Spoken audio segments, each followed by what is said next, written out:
A Zaddy. So it's kind of like a MILF. And a Zad is a man who might be a little bit more seasoned, but still has that youthful zest, youthful zeal. Zaddy all day long. You're listening to Gamer Zaddies, hosted by Johnny, Adam, and Eliot, where we talk about film, TV, gaming, news, pop culture, and whatever else comes to our crazy zaddy minds. Hello, everyone, and welcome to yet another episode. Some might say a special post-SGF festivities episode of Gamer Zaddies. I'm one of your not two, but three hosts, Eliot. I am joined by Adam. Hi, I'm just glad that you can count and you were proud of it. I'm so proud of it. It's very important to count. In fact, that's why there's a whole character on Sesame Street devoted to counting. I'm also joined by Johnny. Just want to say, you ask any real racer, no matter if you win by a mile or an inch, winning is winning. That's true. That's true. Ask the New York Knicks. That's how they won. I fell asleep to that game. I was like, they're losing. I passed out, wake up, and it's like, what the fuck? Miracle. Adam, I know you're not a sports person, but did you happen to catch any of the zeitgeist or the wildness of last night's game? Absolutely not. The New York Knicks were down 29 points at one point. Yep. And came back and won, the largest comeback in the history of the NBA Finals. God damn. And not only did they come back and win, but a big part of the reason they came back and won was, can't even remember what the guy's name for the San Antonio Spurs. All he had to do was hold the ball.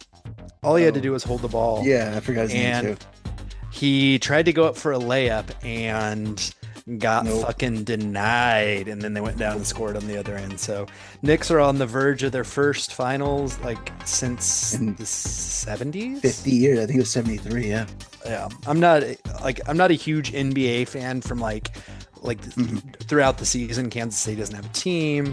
KU basketball is usually pretty good, so that's where I go basketball. But I love the finals. The finals is always so much fun. But yeah, what's new with you guys? Just sweating my ass off in New York. Yeah, do you? Pretty much.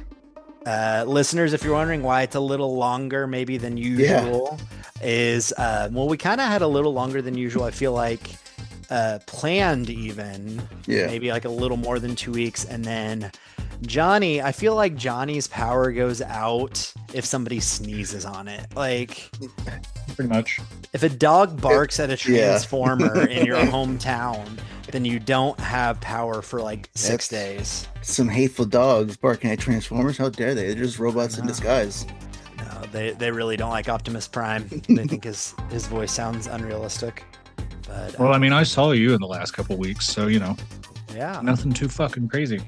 Ooh. I got a haircut. That's literally about it. That's the only thing that's happened. Cool. Yeah, it's how are you? Good. Since nobody works in the summer.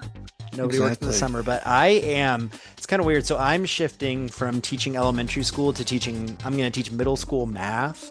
So that involves I have to take a test to get my licensure for middle school math. So I've had to do brush up on some of the concepts and stuff. And it's just some of this stuff I've up to doing 7th grade math. And one of the things is mean absolute deviation. Some of these things is I swear it's made up. So this is not fake math. Do you guys know what mean absolute deviation is? I've heard of it. I probably failed at it. It's the average distance from the median that a set of numbers is. It's what the fuck? It's such a very... Adam, do you use this you're nodding your head quite a bit. Do you use this in your line of work? No, I'm sitting here enjoying a sandwich. Well, you probably have children that have just went through this stuff too, so I don't know if that's ringing a bell, but it's so all of these little things, it's okay, once I go through and study, it's okay, I remember this, I remember how to do it, but it's Jesus Christ, there's just a lot of stuff that I do not remember about middle school math. So that's nobody works in the summer, but I am studying not that much, an hour and a half every day, because I want to try to take take the test by the end of June. That way, if I were to fail, which I don't think I will, but if I were to fail, I have time to study and take it again. So that's been my like project of the summer. With a pretty new house, I don't have like a lot of house projects other than like fucking searching for my trash can that blew down the street today. But other than that, that's about it. Just living life, you know. Was really excited, and we'll get to it. I was like, man, I can't wait for June and July to fill up with games. You know, I can't wait for this to happen. And spoiler for talking about all of the Summer Games Fest and the surrounding events, it didn't really fill up. It did not. Now September into early October, pretty full. I don't know why nobody's picking November. I just think maybe people just, you know, want to take a break from gaming in general in November. There's nothing. I don't understand the silent agreement that happened was since November doesn't exist, only September does. Only September and a tiny bit of early October. But yeah, well, should we get in? I actually have a decent amount of video games I have been playing that I'll try to rapid fire so that we have plenty of time to talk about SGF. I know you guys have a little bit to talk about too, so. Not romantic. I say she's too dramatic. I tell her while we're at it, we can work it night by night. She says I'm not romantic. I say she's too dramatic. I tell her while we're at it, we can work it night by night. Night by night. Night by night. Night by night.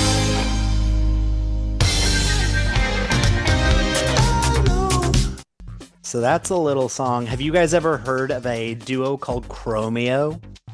Nope. No. I just discovered them. They opened. I went and saw Kesha concert last week. Brand new amphitheater just opened in Kansas City. Amphitheater's freaking amazing. It's very cool. 16,000 people, and pretty much every seat is covered by a huge awning. So that way, like if weather or anything like that, it's not a big deal. But this band opened, and I like. Usually openers are like whatever, but I like really dig these guys. They're like if Daft Punk and LMFAO like combined into one, because it's, I mean, both of those are like duos, obviously electronic, and then whatever the fuck you would call LMFAO. Love me some LMFAO, but they are weird. And so it was just like really cool, and like the distorted voice. Have you guys ever seen like how they make that distorted voice? What they have to do? No. They have to at least live, the guy that like when he's like very like Daft Punky, there's a giant tube that he has to like put in his cheek while he's singing, and it's like pretty freaking huge. I know, sexual innuendos all over the place. And so it's like he couldn't really do anything because he was stuck at his like keyboard, because every time he sang he had to like basically side throat this giant tube. But it was like very interesting because I was like wondering how they did that live, and I didn't know if it would just be like, and I'm sure you could probably distort it through the mic, but I don't know if that's like a not cleaner, because I'm sure it's fucking covered in spit. But it was very interesting and very cool for an opener, just being like, damn. And so I've been listening to some Chromeo. So if you guys like Daft Punk or LMFAO, you should check them out. All right, game-wise, I have a bunch of games. I'll just kind of go through some of them pretty quick.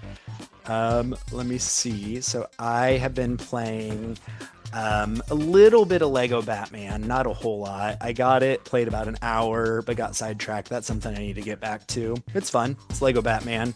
Forza Horizon 6. I'm sure Johnny has a little bit, well, Adam too, but I think Johnny's probably played more of that game than maybe Adam and I combined have. Oh yeah. And it's not like Adam and I have not played. Hold on. Let's see. How many hours have you guys done? I don't know. Let's see. Do you know, Adam? Because I'll tell you after you tell me here. yours. How do you 22 hours. on the Xbox 22 app? hours. Okay. Just pull, Yeah, you can go to You can pull up an Xbox app. Now they do. It used to be like, for some reason, for the update recently, it was by days for me. I don't know why. I was like, why? Oh yeah, no, it was like a big update that they had done. Yeah, now it's by hours. How do I do this? Where do Go to the Go game. to your achievements. Yeah, achievements. There you go. And it'll tell you in the stats. Click your profile in the top corner. No, I know, but I'm like, why is Forza's like not up there? It is. It Stats. I played it for 24 hours. Jesus Christ. Okay, you guys want to know how long I fucking played for this game? 100 hours. 27 hours and 51 minutes. Okay, we'll get back. James Franco. Yeah, we'll talk about that in your section. But then I've also played a game called Titanium Court. Played a little bit of that. It like won a bunch of like awards, like indie awards and stuff. And so I was like, I'll check it out. It is. Sometimes games are just too weird. This is like a match 3 meets Auto Battler Tower Defense. Weirdly meets like Midsummer Night's Dream. Something is going on there because I don't know if you guys remember Midsummer Night's Dream much, but there's like the fairy Puck from Midsummer Night's Dream is like one of the main characters here, and it got too weird. Like I was playing it, I was enjoying it. I like a match 3, but it's just like it got too weird with all of the like when you win a battle, like you get a screenshot of like an old like arcade like home run or like it's just that's very, very weird. I don't know. Also played Mina the Hollower. Adam, I know that you played some of that. I don't know if you want to talk in your section or here. Sure. You want to talk in your section or here? I don't know. That's fine.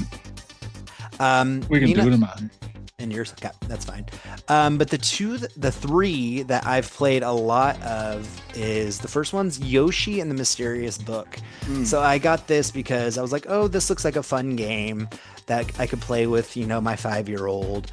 That game it's really, really unique. I didn't really look at much of the like preview stuff. I knew that they had like some more in-depth stuff other than like the only thing I saw was the initial reveal. Do you guys know much about how this game works? Like what it is? It's very. I've just heard it's like no combat is really the biggest part. Yeah, it's no combat. So Yoshi discovers this book named Mr. E. Like get it? Mr. E. So clever. And when Yoshi opens this book talks to you and stuff. Like each page is like a different world in the book. And as you go around the page, you find like a new creature. When you click on that creature, you go into the world and you basically like there's no fail states, there's no combat, but it has like the Yoshi throwing eggs, the Yoshi like jump, and then like how he like jumps and like flutters his leg and he's like like all that stuff. And you are just trying to like use all of your stuff to manipulate these different creatures. Like one creature, for example, was like a bird that had a hula hoop around it. So you get this bird on your back and then you have this hula hoop that bounces things away from you. So you have to figure out how to manipulate the environment with that to like hit these certain different checkpoints to get these like flowers. So very much like a Mario game where you collect like, every Mario game has a different thing, whether you're collecting like sunshine, all the different things. The MacGuffin. And then as soon as you get like a certain amount, you can go on to the next world, so on and so forth. The villain is Bowser Jr. and Kamek, the like little like weird like wizard creature thing. And they're searching for some specific bird. But it is just like, it's very cool to like every time you get a new animal, it's basically like you get a new ability that you have to like manipulate the environment on.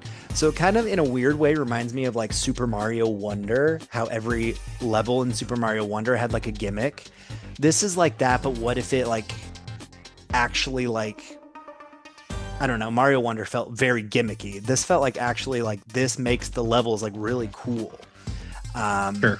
So I'm digging it way more than I thought I would. It's like, hell yeah, just very unique. Very like, I wouldn't call it a platformer, even though there is some platforming, like to get to certain things, like you might have to do some platforming and stuff like that. It's kind of like a puzzle, just environment manipulation, almost like point. The Yoshi walking simulator, got it.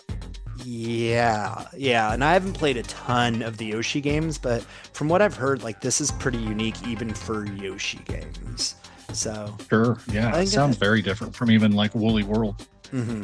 So I have it from the library and I have it for another week, and I definitely want to like keep playing it, but I'm only playing it with my daughter because she absolutely loves it. But the issue I have with this and like so many Nintendo first party games is like these games are made for kids.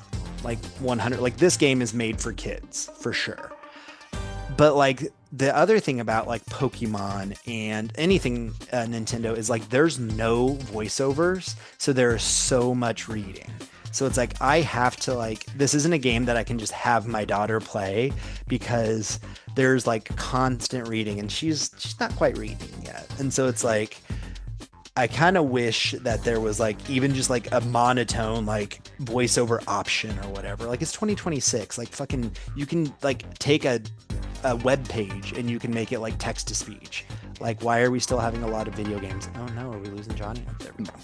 Why are we still having video games that have like no voiceover options, especially ones that are made for kids? Which when she's a little bit older, I'm probably going to be like, oh, this is great. She's learning to read through this, but not now. I don't want to have to read everything. Damn it. But yeah. I mean, you have like a terrifying monotone voice that just says, Yoshi, don't forget to throw your eggs. That's fine. The kids won't give a shit. There's mine still. But yeah, I don't know if I'd recommend buying it because I think it's like a $60 game, $50-$60 game. But it's very cool. Again, local libraries. That's where I got it. Check it out there. Also been playing a lot of 007 First Light. So Adam, you said you just got it from the library. Haven't started it. Johnny, have you started it at all yet? I played a little bit of it, not too much. Okay. So he's been driving. Yes. I think like 007 First Light is so good for me. Like it's an amazing game for me as someone who just doesn't really like Hitman, because when you get caught in Hitman, you're kind of fucked.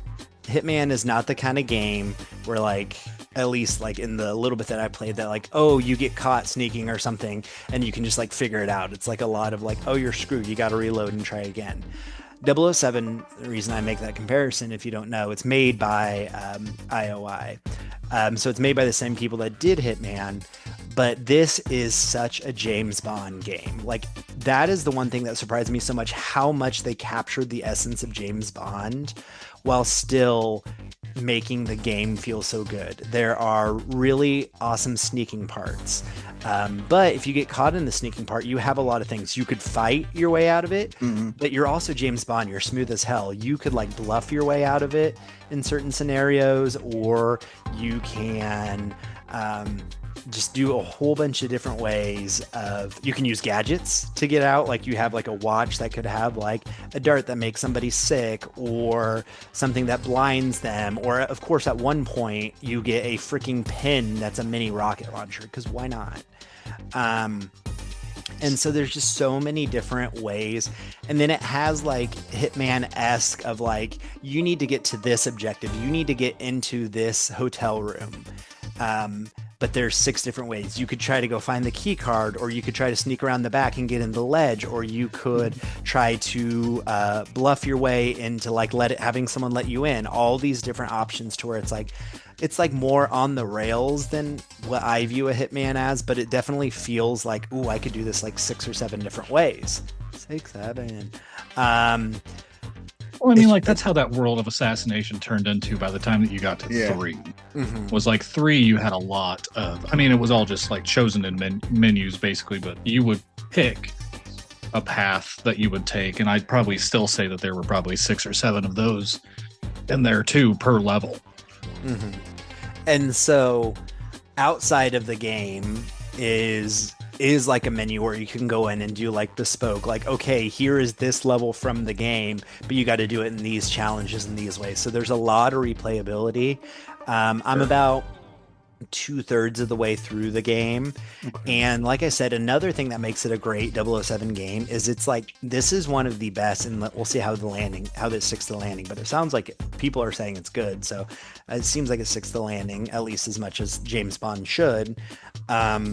It just feels like, I think it was like the Besties podcast described this as like, what if 007 was like a TV show, like a season of a TV show? Sure. Because each one of your different missions feels like it could be like an episode. Like, oh, this is like James Bond's origin story. So here is the training, where I know if you listen to other gaming podcasts, you've heard this before. Yeah, I've heard that's pretty cool. there's this incredible training montage that also serves as like a tutorial where it's not just like walk to here and do this, walk to here and do this. You're like going through 6 months of training in MI6, and so it's like, okay, well, this is like your little bespoke thing where you're learning like the combat. This is your little bespoke thing where you're learning driving. Okay, this is sneaking, this is gunplay, stuff like that. And that's the thing, is like when you are playing the levels, you get each one of those, and it's like, okay, this is the information gathering part of it where you're trying to figure out what's going on. You can walk around at will. You can like pretend to be different people, strike up conversations, stuff like that. Then the next part is, oh, you need to get here. Here's some sneaking. You got to get here, but you have your gadgets. If you get caught, you can just beat the shit out of them. And the hand-to-hand combat is pretty fun. I didn't realize like that there's like parrying and stuff like that, and it took me a little bit of time to get used to. There's parrying, and then there's like dodging and like parrying and all that stuff, and then it gets to a point where it's like, okay, this is the shootout part, and at the top of the screen it flashes license to kill, and then that's when Bond gets his gun out, and the gunplay is actually like, I was trying to play it almost more like Gears, like, okay, this seems like a cover shooter. It's like, yes, there is cover, but it's James Bond. You need to be running. So you get like almost like if you run up and just smash into someone as you're like beating the crap out of them, you get like invincibility frames for that. So it's like, like it motivates you. It's like, ooh, I'm close to death. I'm going to run up and I'm going to beat the crap out of this guy so I can kind of heal up a little bit while I'm like grabbing this guy, bashing his head against the rail and then throwing him over the edge. You run out of ammo in your gun, you chuck your gun at a guy. You're like always picking up doing stuff. And then the story is very like there's, oh, your MI6, there's an M, there's a Q, there's all of these trappings. And then, but I think that there are enough like twists and turns. Like I thought I saw like a very obvious, like you're introduced into a core element at the very beginning. You're like, oh, I can see where the bad guy, where the MacGuffin's gonna go. But it like took that and it's like, yeah, kind of, but it like did a nice shift on it. It's like very James Bond. I feel like that happens a lot where it's like that you kind of see the twist coming a lot of times, but it's in a different way than you expect. So it's a great game. I'm absolutely loving it. I'm very excited. It seems very much like they're treating it kind of like Hitman World of Assassination. They have a roadmap. They already announced that they're doing another like story style mission. Because they said like, oh, Lenny Kravitz is coming back. Because I will say this is a tiny spoiler. There's no, as at least right now, maybe this new story mission that they're going to bring Lenny Kravitz back, like I think coming out like in the fall, like they hyped Lenny Kravitz up so much for him to have 20 lines in the game, unless they come back to him, but I don't think they do. He's like in this very specific place, and it's just like, I get it, it's Bond, you want to like bring in someone for shock, but one, Lenny Kravitz is not an actor. He's like, what, the only thing I can think of, as much as he tries. Yeah, he's been in what, like Hunger Games, and that was about it. And even then, he was just Lenny Kravitz. And this, he's just kind of Lenny Kravitz. So it's such a fun game. Like, I think if you're a fan of Hitman, you're gonna like it. Unless, like, I know some people that are really into Hitman have said like it feels like a little too watered down, and it's like you die. It's crazy. Like the loading times only on a game over. Like you don't have loading times. It is very seamless. Like if you're going through, it is very like there's no loading times. But if you die, it takes forever to load back in. And there's some parts that get pretty tricky. Like I said, like if you're getting shot at from all sides, you got to be moving. You got to be. If you mess up, you die pretty quick. He like 3 or 4 good punches, he's down, or probably I don't know, getting shot like 10 times, you're down. Like so. That's the only real negative I have there. Then other than 007, the last game that I'm going to talk about is something that like Adam mentioned to me. When was that? Like late last week. It's a game called Luna Abyss that's out on Game Pass.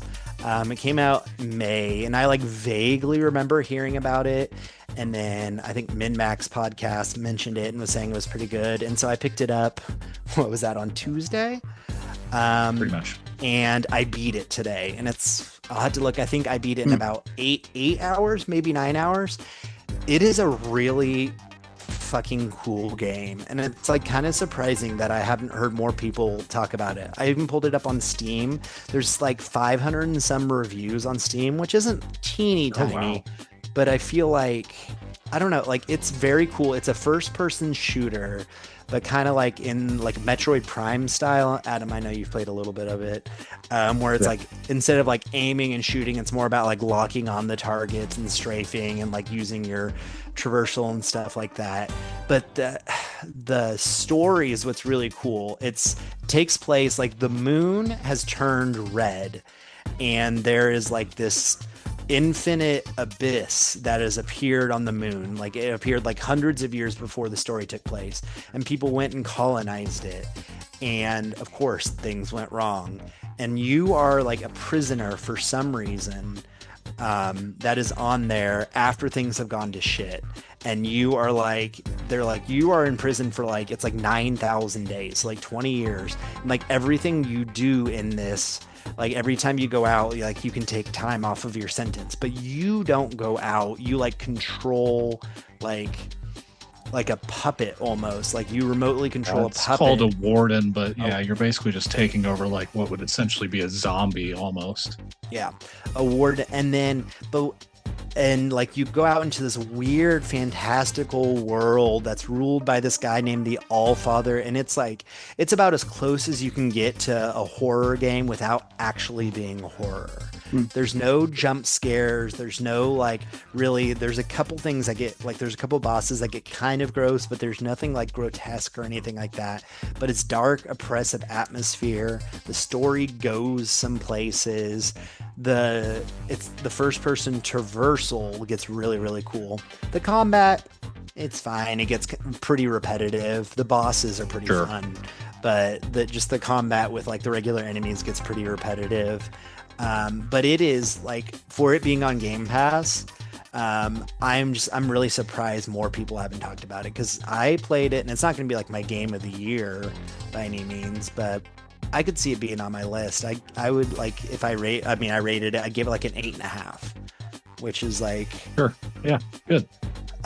Yeah, it's also like $30 really too. Yeah, I mean, it's good. That's why I'm surprised that more people aren't going for it. Johnny, I think you should fucking get into this. Like Elliot said, it's like Metroid Prime, but throw in some Doom. Like Doom could be more neo-gothic kind of shit. Like this is really what that is, or like a futuristic gothic, even more than just a neo-goth, like just straight futuristic shit. It's wild. I mean, it's bullet helly, you know. It's just like fucking floating multicolored orbs all over the place. Yeah. You get a little assault rifle in the beginning, and you quickly find a shotgun, and then what really makes it more like Doom Eternal is you've got like your shotgun will immediately get rid of enemy shields. But it's Metroid Prime insofar, even beyond the fucking auto targeting where you're shooting doors to open doors. Like it's that level of shit.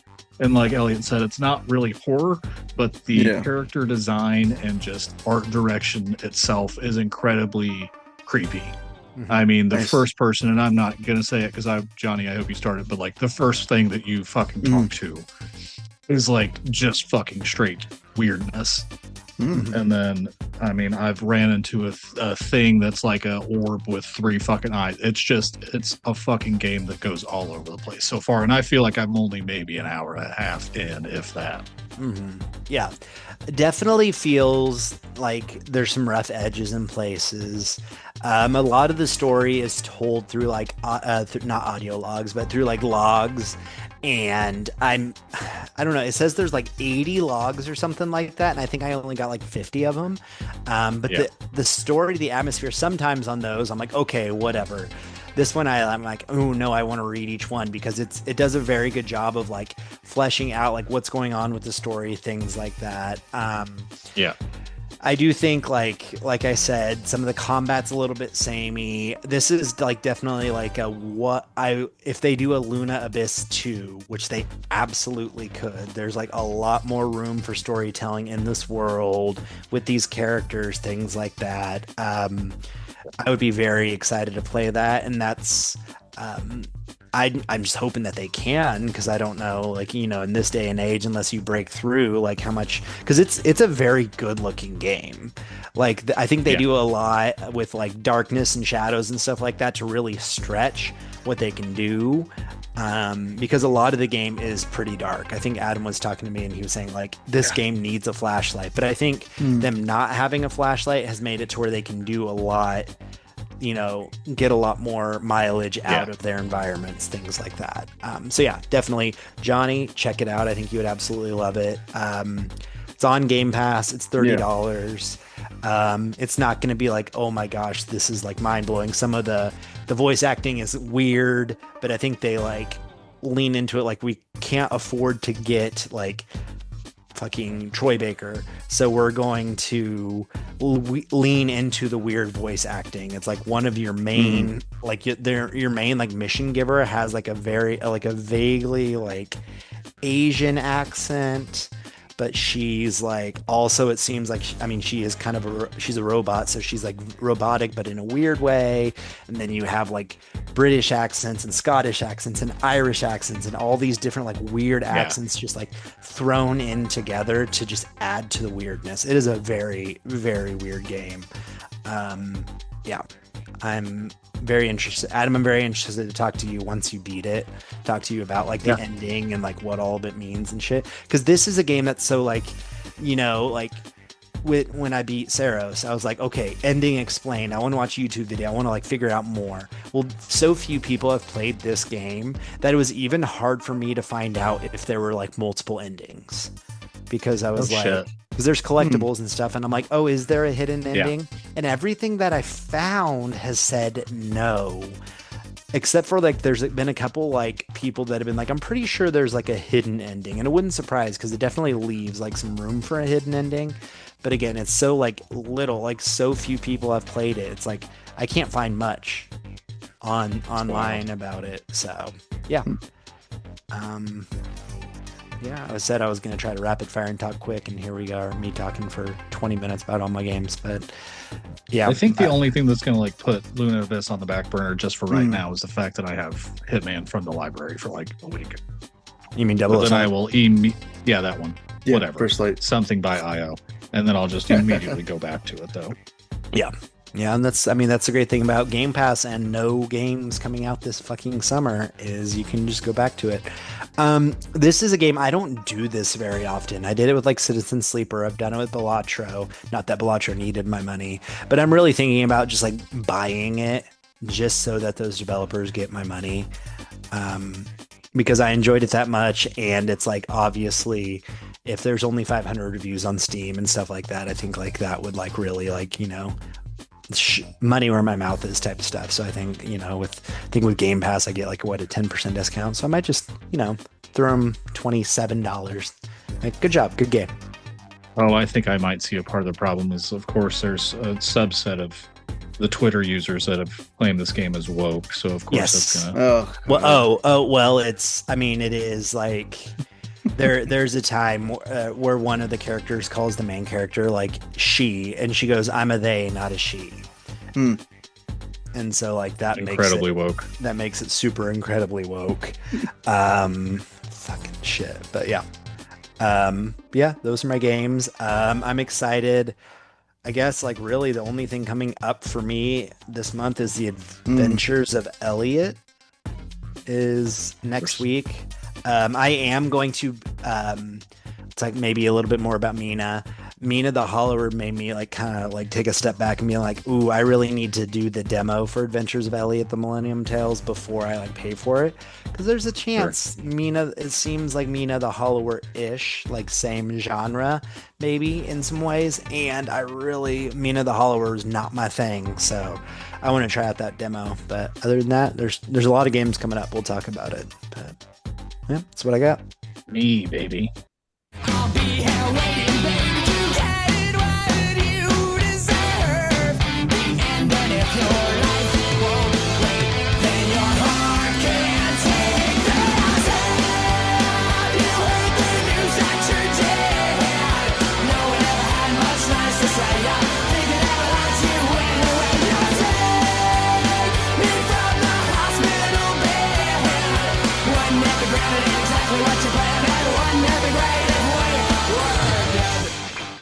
Beautiful.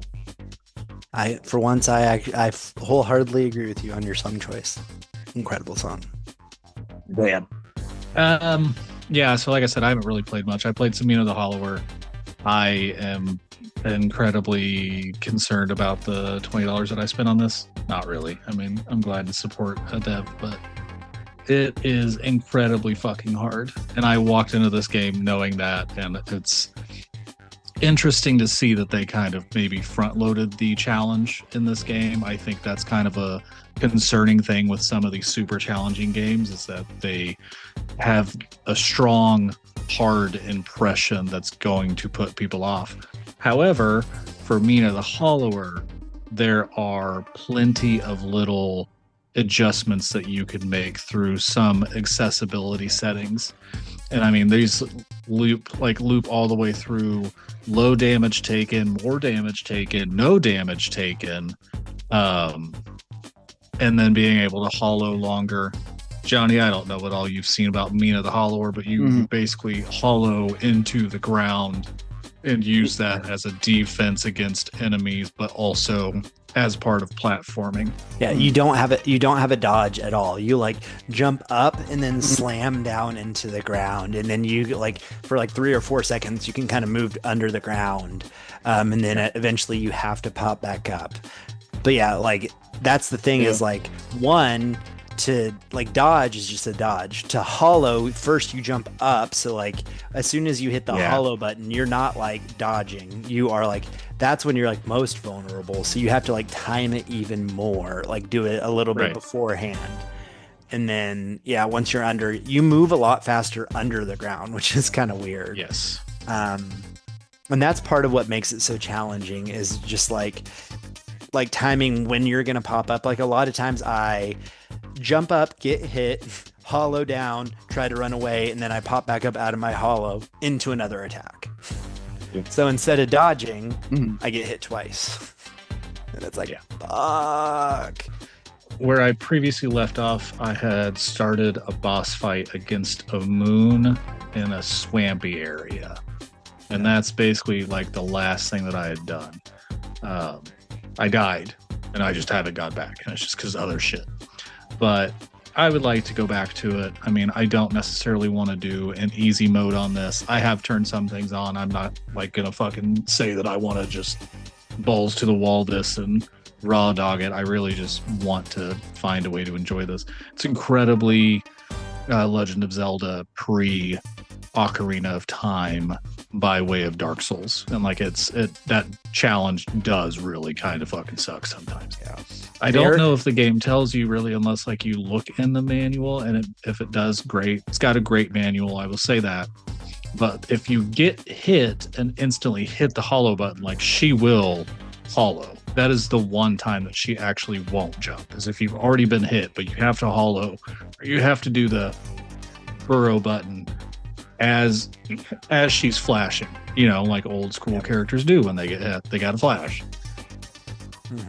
Yeah, and it's very like it is not like there's no waypoints, there's no map, so it's like to find out where. I think you find a map, but I think the map is more like general. It's not like you are in this exact spot in this screen. But so it is like, and technically you can go like, there's like, you're like trying to restart these towers, restart the energy to these towers. And I think there's like 5 or 6 of them, and you can technically go to almost any of them right away. It's very like open, but the level of the enemies doesn't scale. And there's like a newspaper that says like, it gives you like a strong hint, like, oh, there's issue at the, what is the first one? The Boneyard or whatever.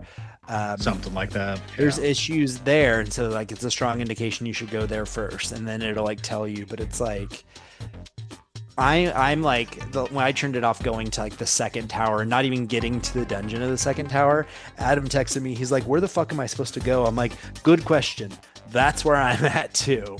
And of course you could like look up like walkthroughs and stuff like that, but it's just like the first hour of a fucking game, I should not have to do that. Yeah. Because I think, like you get the newspaper, and then I think a character also just says, hey, if you go east, that might also not be a bad place to start. They almost phrase it deliberately like that. But then I went and fucked off east, and I'm like, where? Bitch, where? Because it's like east also could mean like southeast is another dungeon, or this or that, or like so. Very cool game. I know a lot of people are really digging it. Just like I was kind of like, I wasn't gonna play this at all. Because like I was like, oh, you know, it's the isometric, like old school Zelda, not my style. Yeah. But then people were like talking up the Souls-like aspect of it. And I'm like, I like Souls-like games. And it's like, but you know what I don't think I like? I don't think I like isometric Souls-like games, or at least this game specifically. So it was $20. I had like a gift card, so I didn't actually pay anything for it. So I'm not. Well, yeah, and I paid like what, $5 based off what I had. Yeah. I'm not worried about going back. It was. I'm glad I played it. Like, I honestly would rather go back to my backlog. I would rather play Metal Gear Solid 1 than go back to Mina the Hollower. But I can't play Metal Gear Solid 1. We've been over this. Right. But I would love to, but I can't. So I'll play other games. I think I'll go back to it at some time, but I mean, it definitely seems like a game that needs the time and space to actually get into it. And sadly, fucking 2026 just isn't that. As much as June and July are pretty quiet, I'm still going to work through other shit that came out in May. Like, Yeah. and going through this right now maybe isn't the best fucking time, like use of my time. We'll see. I mean, even if I have to turn on plenty of shit that just makes it like easy mode, whatever, I'll do that. I did. When I left off, I was at enemies do 75% damage. There's no pit damage. Because like you fall into a pit and it like takes a lot of your health off. And I think I didn't mention to you, I actually eventually did turn off spike damage too. Because I was like, oh, sure. So Yeah. There's just so much fucking going on. The other game that I've played recently that's really made me fucking angry, that Eliot's talked very fucking highly about on this goddamn podcast, which makes me never want to take his fucking recommendations ever fucking again, is goddamn fucking Cairn. The fucking climbing game that Eliot talked about back in fucking January or February about how it was so goddamn fucking good. This game can suck my fucking dick. So I would say between Adam and I'm definitely the more angry gamer. Johnny, I feel like you probably are not a very angry gamer, but I know that Adam is, can like have his moments. I think both of us have talked about how our wives both hate Elden Ring because of how we reacted to Elden Ring. We both fucking love Elden Ring, but man, the text didn't love this. The rapid fire text that I was getting from Adam, just like constantly, because it's a difficult game. And I said it back in January or February when I was playing it. It's a tough game. I just like, I think like for me, it felt very, it doesn't play like Dark Souls, but it like scratched that same part of the brain as like a Dark Souls style, like hard boss challenge. Like getting up this rock face is a hard boss. And it's like, I think, and I know that there were times during that game that I got pretty frustrated. But it just clicked a lot more with me than it did with Adam.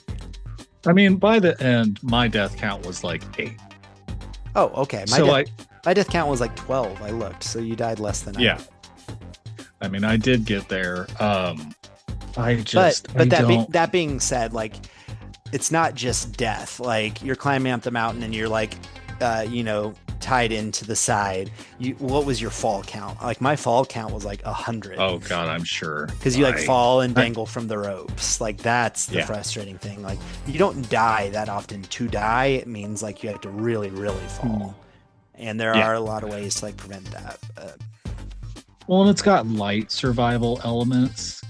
I mean, light insofar as you have 3 meters. You're not necessarily crafting places to stay or chests to hold on to your inventory.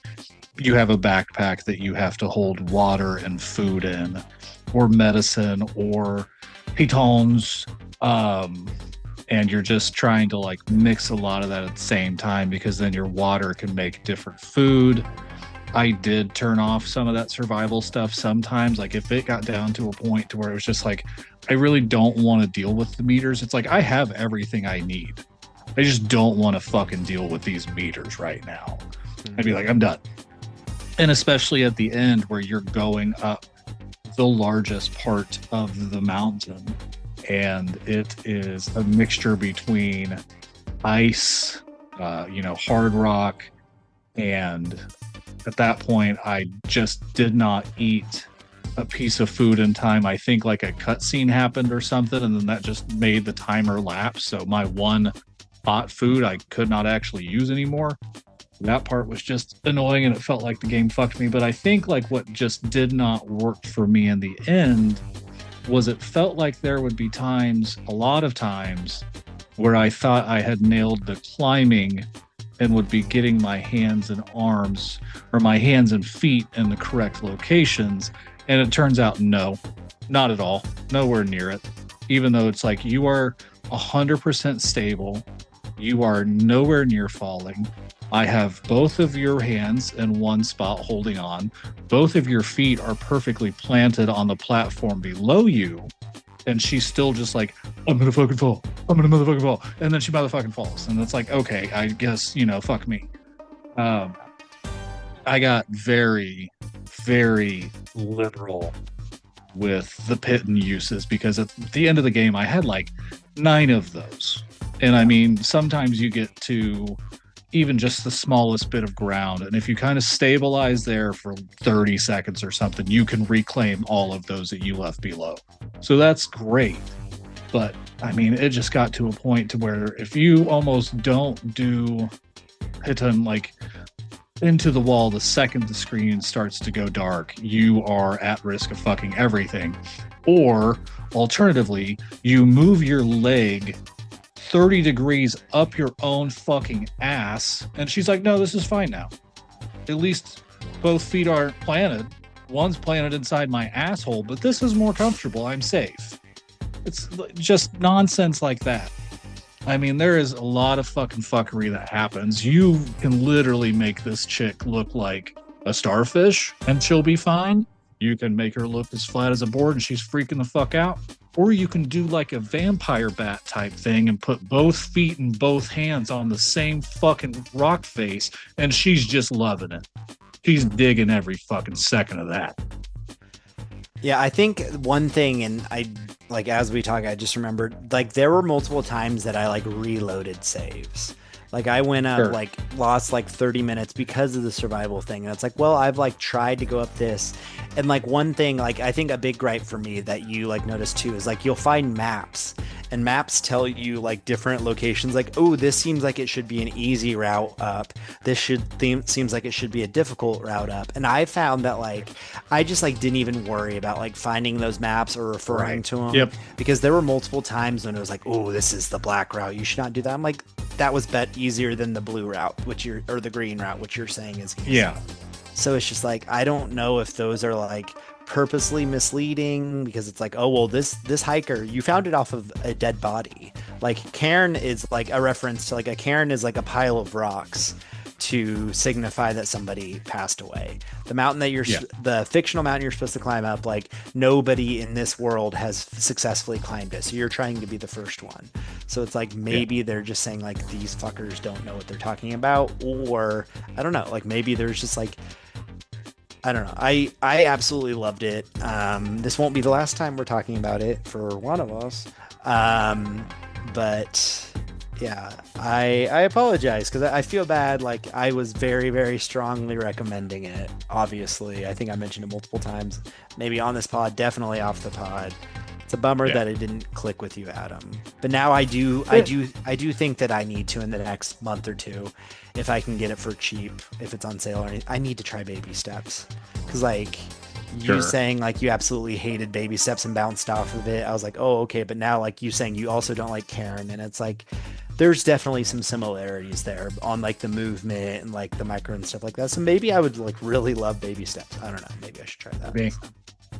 I think like I've got maybe a half of a run through of Karen and Me again, just because I'd want to see more. Like there's so much in this fucking game that I didn't see. Yeah, there's an encounter with a bear that I completely missed. I picked up number 2 of this doll thing that you can start making. and just never found the other parts. And then when I looked at the guide just to check where I'm at, it's like it said it was the second one, but most of the other pieces are still after that. But then even by the time I got to where I finally just looked at a guide to check my progression, I had already like passed where the hell they would have been. Yeah.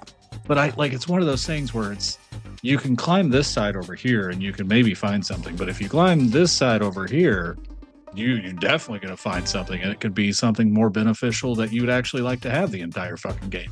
Yeah. Yeah. It's a very interesting atmosphere. It's a beautiful game. It's kind of cell shaded. It is. Like very like screenshotable game. I'm still kicking around like buying one of those shirts, because you can buy from the developer. You can buy a shirt that shows like the map of your the path of your climb up the mountain, and it's like, I think that's a pretty cool thing, and how much I connected with. Yeah. But yeah. I mean, hell, I almost thought about it just because, you know, I might not have connected with this game, but if it's something that gives these people a little bit more money and they can make a better fucking character with a fucking character that isn't an absolute piece of shit, please. Yeah, part that of is it. The worst character I think I've ever played as in my fucking life, and I've played Grand Theft Auto games that have better characters than her. Silent Hill 2? Like, you think she's worse God, well, all right. She might not be better than James, but it's not by much. Yeah, she's like the whole point of it is she's very much like reclusive, uses like mountain climbing as like an excuse to escape from the world. Throughout the game, you like get calls from like your family and your friends that obviously love you and care about you, and she's just like, fuck them, I'm gonna keep going. Not even gonna call them back. Wow. And I'm gonna be annoyed with my little robo climber buddy every time that it has to relay a message to me because I'm being such a piece of shit. And it's like, bitch, like, I know that you are sitting there, laying there for hours and hours. You can't take 10 minutes to call someone, but that's kind of the point of the game. Johnny, I would say this has to be coming in the next, wouldn't surprise me in the next few months that it'll be coming to like a PS Plus or something like that. Like, mark my words, November's PS Plus is going to have Karen or some shit like that. And when it does, don't fucking play it. Do play it to try, like, because the mechanics I'll try it. It's very cool. And again, like I said, it's in weird ways, it's almost like having the same conversation at Kingdom Come Deliverance 2. Very different games, but it's like that game clicks so much with me and definitely did not with Adam. And it's just like, it's interesting how different, and like in a lot of ways Adam and I have similar tastes, but in a lot of ways we have different tastes. And I guess this is a new genre that maybe, because there's not a lot of like climbing, moving simulator. It's not even a walking simulator. It's like, what would you call these, like weird movement simulator games? Yeah, basically. I mean, Jusant came out a couple years ago, and that was a game about climbing a mountain as well. But even the climbing in that is nowhere near this. Yeah, that was more like very like predetermined type stuff. Well, and that's the other thing that really fucking pissed me off about this game was it automatically defaults you to a setting where it picks the limb for you. And then you'd find yourself sometimes just wanting to select the limb yourself. But then if you had two of your hands by like too close to each other, then they'd start like you'd pick the wrong hand, or you'd get locked in these fucking 3 or 4 limb cycles where it just give you like, oh, you just did the left hand and the right hand. Well, let's get you back and forth between those two in about 4 or 5 different cycles before we give you a foot. And there's times where you are trying to scramble, and when that happens, you just feel like you kind of get fucked over by the game. But I don't know. I mean, I will probably not delete this because that free DLC is coming, and I'd just be curious on what the hell that is. That's coming like August 13th or something like that. I mean, if it's a fucking another 8 hours of goddamn Karen, I will kill myself immediately. I will throw myself off that mountain so fast, like I did so many times accidentally. I mean, like, I don't mind a deliberate game. I guess, like, between this and Kingdom Come, they are both very deliberate games with very deliberate type of mechanics. And I don't mind those sometimes, but I guess unless, like, I am wholly invested in them, I don't know, something that just doesn't land. But that's it. I mean, those are the 2 games that I've played. I mean, of course, like I went to Ohio, Elliot and I saw each other for a night. Like I've just not had much time. I've literally played 30 fucking minutes of Directive 8020, so I can't even talk about that. That'll probably be the next record that we do, I'm sure. Yeah, I might play that in the next couple weeks too. My wife wants to play it. We're gonna go on vacation, and I might like buy it on Steam and hook up my Steam Deck to like the TV when we're on vacation, like in the evenings, and we might play it some. So. Hell yeah. Well, Johnny, you're up for 127 hours of Forza. Are you gonna get up? Or are they gonna keep you?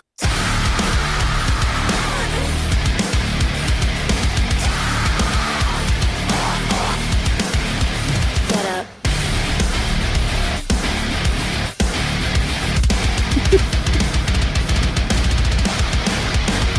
Cause they push and pull me down, and I'm forced to face who I've become. So yeah, 127. I was not prepared for the female. Yeah, okay. This is that is directed to the people online who are like, "Ugh, the soundtrack, I don't like it." How about you change the radio station? Listen to something else other than whatever the fuck you're listening to. Actually do that. Try a different radio station because they're actually pretty good fucking tracks in the game. And you know what? When Eliot talked about this, he was just like raving about like the previous entry, and then I was like, this can't, like, how, like the only time I've played like a racing game like this like crazy was like Need for Speed back in the PS2 days, the Underground. And so okay, it's on Game Pass, hallelujah, because I don't think I would have shelled out the actual price it would have cost for like whatever edition you're gonna get. It's fucking crazy pricing, like what 120 for the premium shit, and I think like 60 base, and I think it's like 80 for like some digital deluxe middle of the road kind of shit. And you know, I get it on Game Pass and immediately just get like fucking drawn into it. It's just like it took over. It took over my like fucking weekend. It took over my nights and fucking days. Any time I have an opportunity to like get into the fucking game. And pretty much like also like, since we're all like fucking friends on Xbox, I can see like everyone's like fucking stats and shit where it's like, oh fuck, Elliot got me in this one. Not now.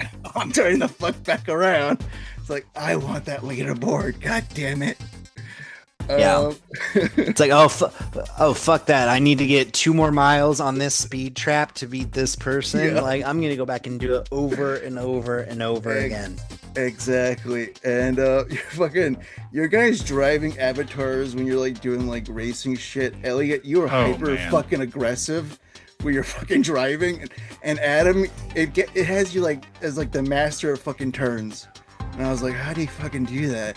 How do you fucking turn that way? Like, what the fuck's going on?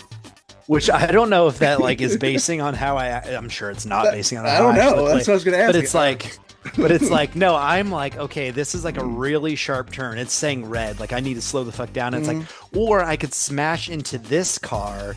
It's gonna take my negative momentum. I'm gonna spin around and I'm just gonna take off. I've literally thrown my fucking car into like a pile of like 6 other fucking cars and just like, I'm ramming every motherfucker on this dirt track. And it's Johnny, question for you that Adam's son asked me when they were up. He's like, so how many times have you upped the difficulty? Johnny, how many times have you upped the difficulty? I've kept it on the difficulty. I've had it since the beginning. That's a boy. That's the correct answer. It wants me That's the correct answer. It's like, we'll give you 20% more credit. I was like, motherfucker, I can make 20% more credit by going to the fucking mountains with my Subaru Forza edition, which is like a monster truck, and then with the Adam's fucking Subaru on it. I was like, no, I don't. I want to win. I want to win these races. He's like, don't you want a challenge? I'm like, this is not the game that I want to play for a challenge. This is the game I want to play where I just want to have fucking fun. Exactly. Well, okay, so to cap that real quick, while I was crashing out against fucking Cairn. Gabe is upstairs in his room playing Forza, crashing out because he upped the difficulty too fucking much. And he's like, I don't like that game anymore. I'm like, you fucking did this to yourself. Like, it gives you Put the that option. shit on default. Go back. Yeah. Yeah. It's just, I think one thing, I don't think that they had like a mascot equivalent in Horizon 5. I'd have to go back. I don't recall one. Okay. Because they had Just the boards. they have the experience boards, but I think like it's so weird that putting these weird little mascots that you can hit has like upped the level, because it's like I've played a decent amount of this with my daughter, and she has learned how to, she calls them cuties. Go get that cutie on the mini map. I see on the mini map. Dad, will you help me get to this cutie on the mini map? So, and I shot myself in the foot, because for the first probably 6 hours of the game, I was just hyper focused on the Horizon events. I was like, I can do this other stuff later. And I was like, I don't even want to think how many XP boards and how many, a lot. how many mascots I passed in those first 6 hours. Yeah. But it's like, I eventually got up, and I think I passed Adam, and maybe you, Adam, you came back and passed me again. I haven't played in a little bit, but I passed I think him. I'm still slightly behind you. I passed you on like everything, and then it was something like mascots. There's what, like 400 mascots or 300 mascots?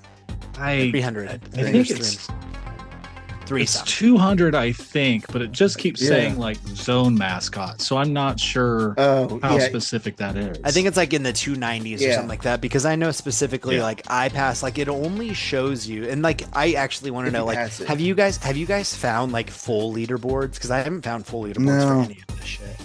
And it's like I passed Adam, and then there was another like guy I knew from college that was like a little higher than Adam, and I passed him, and I think I got to like 100, let's just say 150 mascots. And I was like, okay, who's the next on the list? And it's like Violent Roach has 283 mascots, and I'm like, what in the fuck is going on?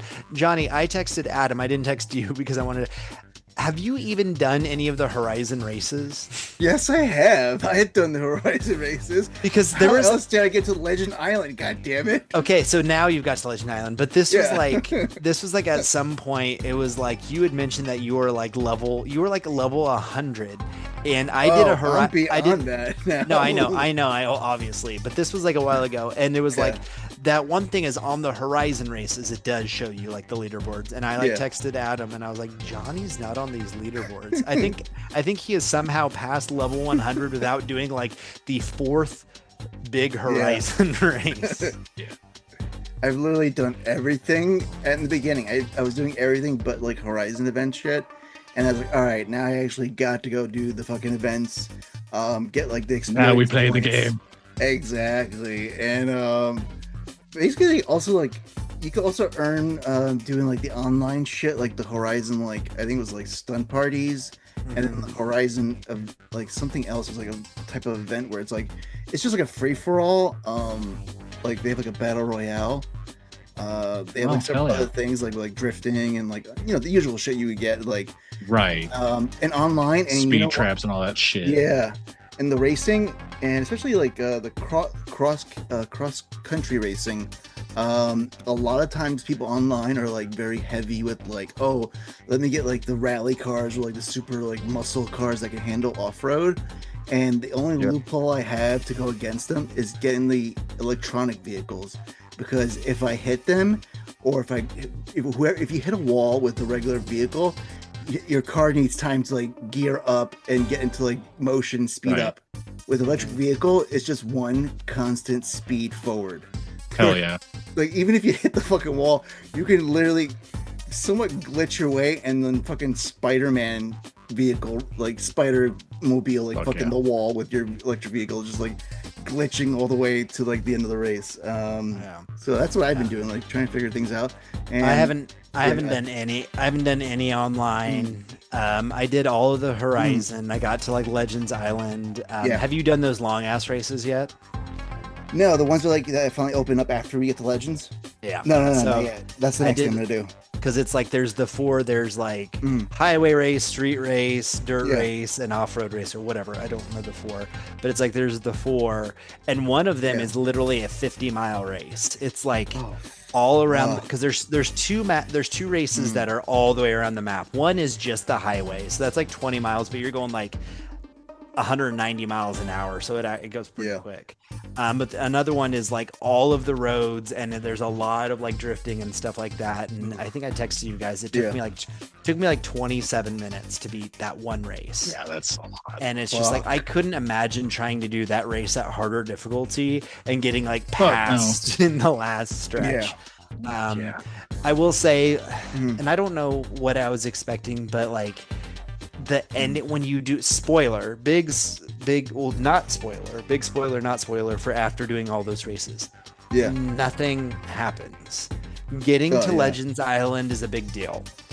But then after that, like nothing happens. Ouch. And then like I was like, it doesn't roll credits, it doesn't do anything like that. And then like Adam, you said like, oh, you looked it up and like maybe you need to do the story mode. And then like once you get through the story mode to a certain point, which I'm still working my way through, I need to go back and do the story mode, maybe it'll roll credits. But I've seen like reports where it's like, no, there's just no credits on this game. Like you don't roll credits.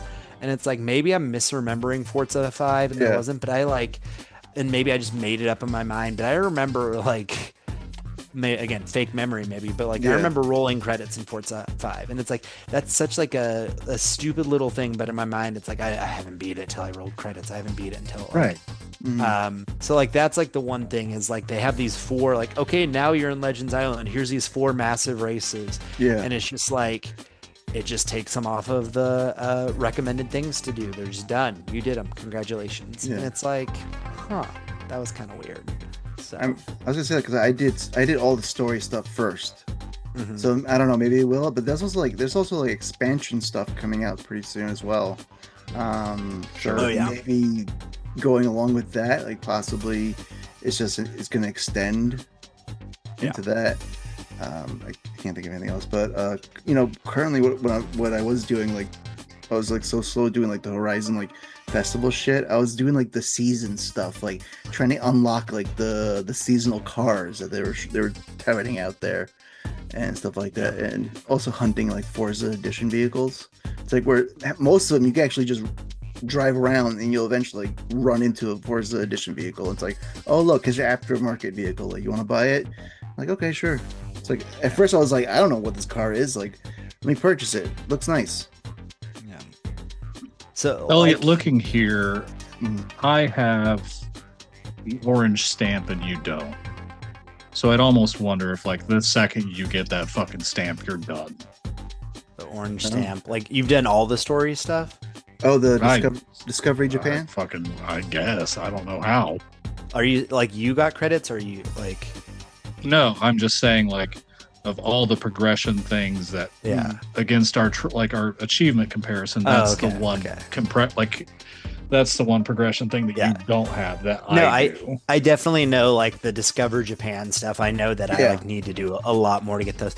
That's the other thing is like those like Discover Japan where it's like it's a 2-parter where it's like you're driving around the town in like some shitty car. Like the one that like literally cracked me up is you're in like the shittiest fucking 1980s Honda Civic ever and you're like topping out at like 85 miles an hour. And then the second one is a race in like a 2025 souped up Honda Civic that can go like 160 miles an hour. And it's like that's pretty like funny. But driving that 85 mile an hour Honda Civic, that wasn't fun. Like I want to go fast. I don't want to go slow. I mean, I can see it as like being like as like a break. Like, all right, maybe you're going to do like they're probably basing off like people are going to go like, all right, let's do the super fast festival shit. Here's some story stuff like to kind of like ease you and slow you down and get you to relax as you play the game and like enjoy like the graphics and environment, shit like that. That's what I imagine it was for. Also, beautiful fucking game. Oh, but like, did they have like the intern on character models? Like, is that what happened? They just had like... Yeah, I think we talked about how shitty they look last time. They look terrible. You can't see my guy. He's got like the bandana over his face. I got the cowboy hat, the sunglasses. Yeah. And I was like, I don't want to see face. Your face looks distorted. Because it's like the thing is, it's not like you never see your character. You see your character a decent amount, honestly, at the end of every race, story, all this stuff. And it's like... for a game that looks so fucking good, and like I'm even playing it on performance mode, not fidelity. Yeah. Oh, Yeah, because I want that I mean, 60. I want that 60 I wish it frames. was balanced. Yeah. But it looks so fucking good for it to be like character models just look like shit. Yeah. I was gonna say Like, I don't think I've changed since last time, because I think I told you guys it was like pea coat, ripped skinny jeans, some fake Vans, a red beanie, and fucking sunglasses. And I like that's never. I don't need to see all of this. So Johnny, I like your bandana approach too. That's fucking great. And in the beginning, I was like, oh, I want like the vehicles, like, oh, I want the Fast and Furious shit. Give me like those type of vehicles with like the designs. And now it's like I've veered off that, and I was like, all right, I want like the Japanese manufactured vehicles that were designed to be muscly, like in the 70s. So like the 73 Skyline. I think there's like a 70 something Mazda RX-3, and they're all like muscle car looking. And I was like, it's kind of like the perfect blend of both worlds. And it's like I'm driving around Japan with those type of vehicles. And of course, I suck at drifting. I've never been good at it. I've never claimed to be exceptional whatsoever. But I hate it. The people who like make it look so fucking easy will just like say shit, be like, drift like it, mean it. And I was like, fuck you, bitch. Wow. That's my face in real life. It's like those drift zones, I'm struggling to like maybe 2-star them. It's like I don't even know how it's possible to 3-star. Like I don't know how. And again, I might just be refusing to switch to the correct car to drift, but I'm like, fuck you. But no, it's like now looking back, it was my game of the year in for Horizon 5 was my game of the year in 2021 when it came out. And it's like now after playing Horizon 6, it's like, yeah, 2021 was kind of a weaker year, but no, this series is just so fucking good. Oh yeah. Like, it's going to be very high on my list this year. Very high on my list. Sure. Depending on how the rest of the year goes, like we said, September's stacked. I could see this probably living on a list somewhere for sure. There's as much as I would like to go back, isn't Horizon 4 delisted? I believe so. Yeah. If it is, I'm pretty sure you can still like go through like I would call like those type of sites where you can get like the code still. Yeah. It's Forza Horizon 4 OnlyFans, yes. Well then, and on it now, Johnny, like talking through all this stuff, I'm like, fuck. I guess I could still buy the expansion pass for like but you found that like error. Now you own. I forgot to mention. So explain that. Explain that. Like several days ago, I don't for some reason Walmart. This was like yesterday, I think. Yeah, was it like 2 days ago or yesterday? One of the two. Yeah. Okay, so I have the Walmart app, and it always like shoots deals at me for games. It's like, oh, you play, you bought these games, like you might like this one's on sale. It showed me Forza Horizon 6. I thought originally it was the standalone premium DLC shit, and when I looked closely into it, it was the whole fucking game with the premium. So I was like, for $60, which I think is originally supposed to be 120, I bought it. Immediately Walmart said, cannot give it to you, here's your refund. So I was like, all right, changed my payment method, waited like 5 minutes, did it again, and then bought it, got the code, and just redeemed it immediately. And then just like looking over it, like it's just like, this is obviously a mistake because it's the same price as like the premium edition. I would call it like DLC. I think it's like something else, like what you would call something of that nature. But same price. Somebody fucked up. I got it through the Walmart app. I figured like it was gonna be like someone's gonna say it online, like, oh, like that Wario 64 fucking account. It's like, oh, this is on sale for this amount of time. Like, quickly get it and just blow up this shit and make it go away too fast, kind of thing. But like, you know what? Every other retailer also follows, so they can shut that shit down in seconds. Exactly. So I was just like, fuck. I jumped on it immediately. I was like, fuck it. I actually fucking love this fucking game, which I didn't think I was going to. I was touting Lego Batman as game of the year, but I'm like, I haven't even gotten to that yet, but like 11's gotta blow me out of the water with the fucking Forza Horizon 6 I'm going through right now. Yeah. It's like that game is just making me travel back in time to like Need for Speed Underground days, back when I was like hanging out in my parents' basement and playing on my PlayStation 2. So yeah, no, $60, the whole fucking kit and caboodle. I redeemed it, got a shit ton of welcome cars, and I was like, yeah, I'm sitting pretty now. Yeah. I will say, this will be the next thing we talk about, kind of a little preview. Yeah. I am surprised that they didn't do anything like strike while, just because they have so much shit constantly going on in Forza Horizon 6. I'm surprised that at the Xbox showcase, Forza Horizon 6 didn't have any kind of presence saying like, oh, here's the first big thing or something like that. Because that they have so much stuff in the pipeline. That they could. I'll be surprised if they don't soon, now that like all 4 seasons of the game have now ran their course. Yeah. So, because it's like now, like I kind of wish I would have went back. Like this one, I think I will. I will get that pass because like I know Horizon 5 had like a really cool, really extensive Hot Wheels expansion where there's legitimately like giant Hot Wheels tracks added to it and shit like that. And it's like that stuff sounds so much fun. And it's like it's still a game. Like my daughter like struggles to call games like what they should. She'll be like, let's play like the Yoshi game, or let's play Poketopia or Pokia or whatever. She's like, let's play Forza. She does not. She like loves it. She loves driving through. Johnny, I'm sure your daughter has played too. Oh yeah. It's just such a like, and that's the thing. It's like it's no, fun. he's gatekeeped it the entire time. He said, "This is my game." It's like, no, honey, let me play 200 hours. It's just like.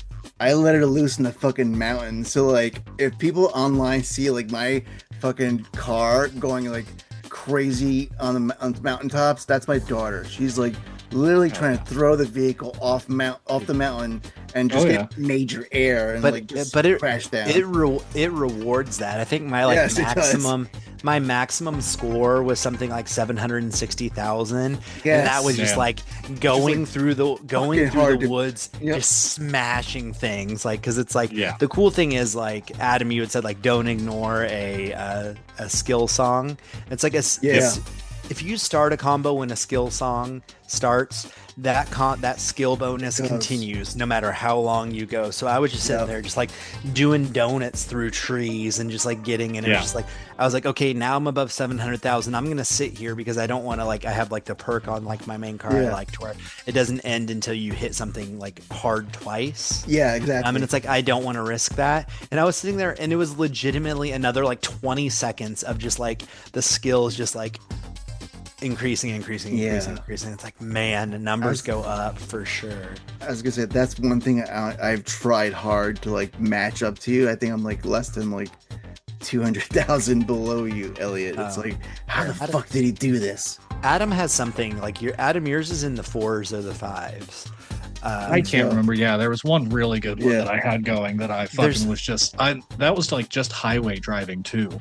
It was fucking nuts that I just was dodging everything. I was like doing like a barn find because like barn find. It's like, oh, look for this. I'm like, no, I'm just gonna go every square inch of this circle trying to find the barn find until I do. And I was like, oh shit, this area is like, it was a lot of trees. It was like hills. It was all this stuff. And I was like, I was hitting the trees. I was hitting the hills and stuff. And I was like, oh shit, this is like a good place for multiplier. And then the skill song came on. I'm like, I'm just gonna see how much I can go, and I just kept smashing around, kept going. I was like, oh hell yeah. Another one is like the rice fields. If you get out in those rice fields and you're hitting the bumps in the rice fields, get the air. Yeah, dude, it's like, and that's another thing is like Mexico was pretty cool in Horizon 5.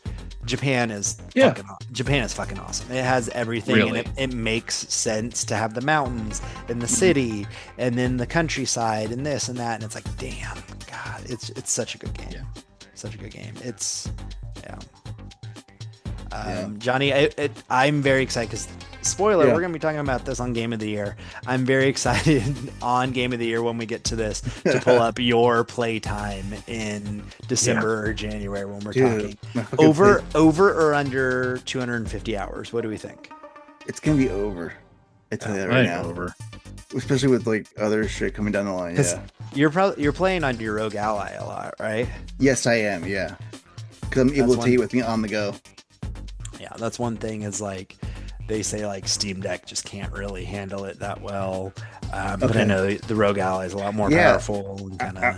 I was gonna say like even on the Rogue Ally, it'll usually say like what it wants like as like performance quality tailored to the device. For this game, it said all the way performance, everything on high, and I was like, this can't run like that, Oh, yeah. can it? And it fucking did, and I was like, holy shit. Hell yeah. Yeah, that thing. Well, now like looking back, we gave you so much shit when you bought that. That was a fucking steal. Like Now it is. like The way Jesus, like I it's gone down. I love my Steam Deck, but I'm like, man, I'm sitting on this worth $950. Like fucking shit. Yeah. That shit got Um, jacked up. I was like, fuck. Yeah. So, all right. Well, we got a lot more to talk about. If it's cool with you guys, this is gonna be a pretty long episode. Yeah, I think it's gonna be pretty long.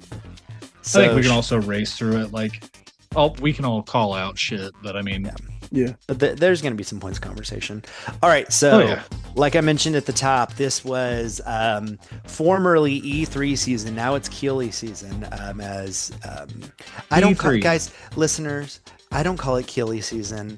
Adam doesn't call it Keeley season, but like Johnny has this obsession with Jeff Keeley. Like you guys don't really hear it much because but like off topic, it's like I swear he has like this like crush on Jeff, which is fine. Like he absolutely loves Jeff so much. He's like, thank you, Jeff. Thank you, Keeley, for all of these great things. Like he's like, every time I go by a movie theater, I'm like, Keeley's dad did this. Thank you, IMAX. Like he is so grateful for everything that Jeff Keeley does. It's like Keeley and IGN. Like those are Johnny's two favorite things in the world. I feel bad for his family because they probably hear he's it. actually got a Honestly. tattoo of Keeley's face with IGN on the forehead of Keeley. It's my tramp stamp. But no, so all of these different ones, it started off with Sony did State of Play. That Yep. was over a week ago now, or a week ago now. It And was about a week ago. Last Tuesday, I think. so we can just kind of go through. I kind of Yeah. pulled like things that I thought were interesting and like shout out anything. Of course, it started off with Wolverine. Yeah. I think I'm a lot more high on Wolverine than you guys are. Yes, Okay. you are. I think it's gonna be I think it is gonna be expensive for what it is, unless they have like other modes and stuff like that. But I think it's gonna be a really fucking good game. Like I think I'm cool with it being like a more linear narrative, stuff like that. Sure. I just think it looks really fun, but I get it. Like $70 for when you're used to like Spider-Man open world, like infinite replayability, and they're definitely like shifting gears here and having it be linear Wolverine Yeah. stuff. So I don't know. It looks I'm not sure about the story. I honestly think that graphically it kind of does not impress me whatsoever. I mean, I think the bloodshed and all that is cool as fuck. Give me all the gore. I really don't care about that. I'm just afraid that this is going to be one of those games, kind of like a Luna Abyss, probably just a little bit more expensive than a Luna Abyss, is going to be one of those games that has combat where you're like doing the same thing after 3 fucking hours. Yeah. And then you have a mix-up of a strange X-Men, not X-Men story. I mean, there's just really nothing that's been said or shown about this game that has blown me the fuck away. Yeah. I will play this eventually, but if the eventually is 2027, I kind of really don't think I'm going to feel bad by that. Yeah, I don't know. It's gonna be and we'll talk about it. Probably a day one purchase for me. And honestly, if it's a short game, that's kind of like for what September is. That's gonna be in a way that's gonna be nice because September is fucking loaded. Or But this will just be one that like I will look out for the library for. Like this is not going to be a 2026 purchase for me unless fucking Black Friday sales go crazy, Well, and that's the thing. which they is haven't in the last 5 years. It's a September game. I'm sure you'll be able to get it by the end of 2026 from the library. Yeah. And you'll probably be able to beat it pretty like in that time. Next up for me was that Bancho game, the Dave the Diver prequel. Adam, you played some Dave the Diver, right? Played a lot of Dave the Diver. It's just we never finished it. I mean, it's go back to the Marvel thing that I just said, or the Wolverine thing that it just turns into the same thing a lot. While also adding in weird layers of other shit. This looks cool. Bancho the character was cool as shit in that game. Bancho was like the that art Bancho was the best part of that game. Bancho is like a sushi chef. He's this in Dave the Diver, he's kind of an older black guy that's just like exudes coolness, sushi chef. This is a prequel, and I think it says something like 17 years before, and it shows like how he becomes like a sushi chef. I'm very excited for this game. Dave the Diver was freaking amazing until it kind of overstated.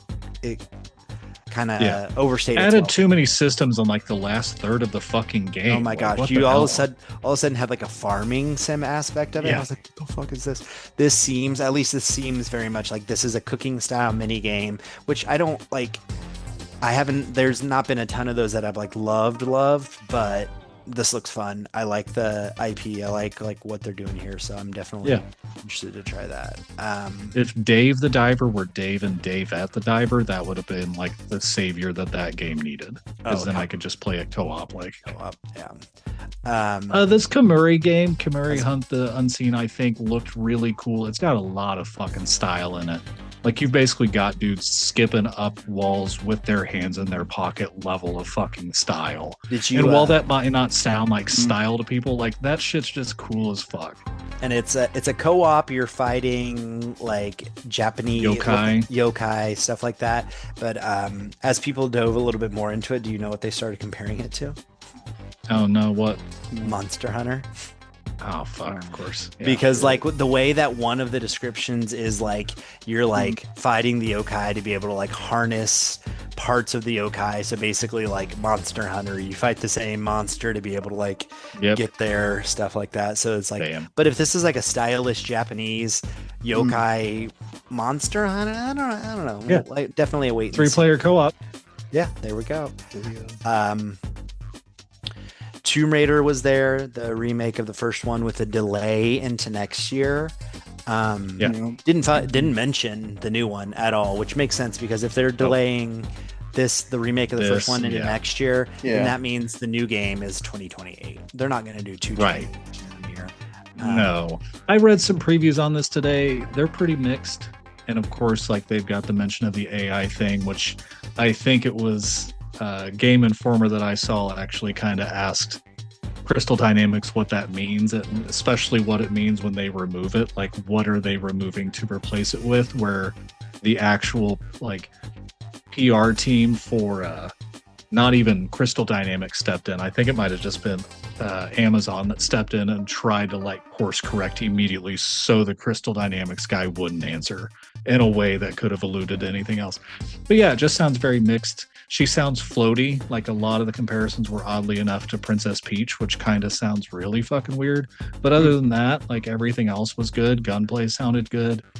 I don't know. Like I'm a big Tomb Raider fan, but I don't necessarily know if I need another version of Tomb Raider 1, especially after I finished the first Tomb Raider this very year. Like, I think she sounded more like Princess Peach, though. Honestly. Yeah, probably.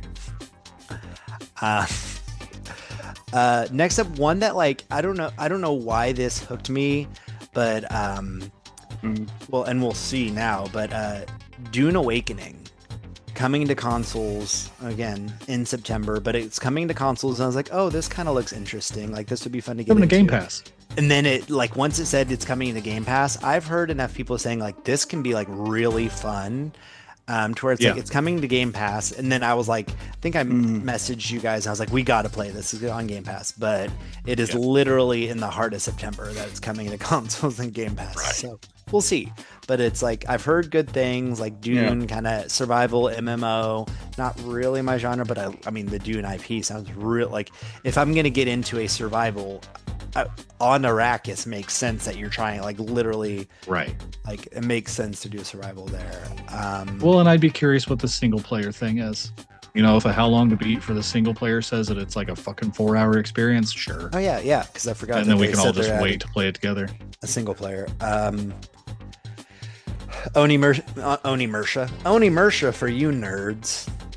Yeah. Johnny, did you do that demo yet? No, not yet. Not yet. I didn't get a chance to. I Actually, need to. I have it downloaded on my PS5 because I've never really played. I rented one at the first Onimusha was a PS2 game, right? Weren't they all the first like 4? I think. Yeah. Yeah. Because I know that I like rented it from the video store from Movie Gallery Play On. And I know I played it, but like I haven't really played it since then. So I want to play the demo to see if it like clicks with me to figure out whether I'm like excited or not. But I know you guys have been like pretty excited.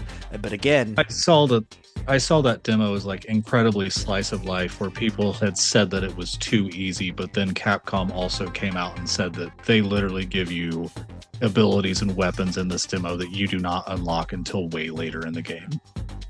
Yeah. Okay. But again, right there in September, like that is the day after fucking Control Resonant.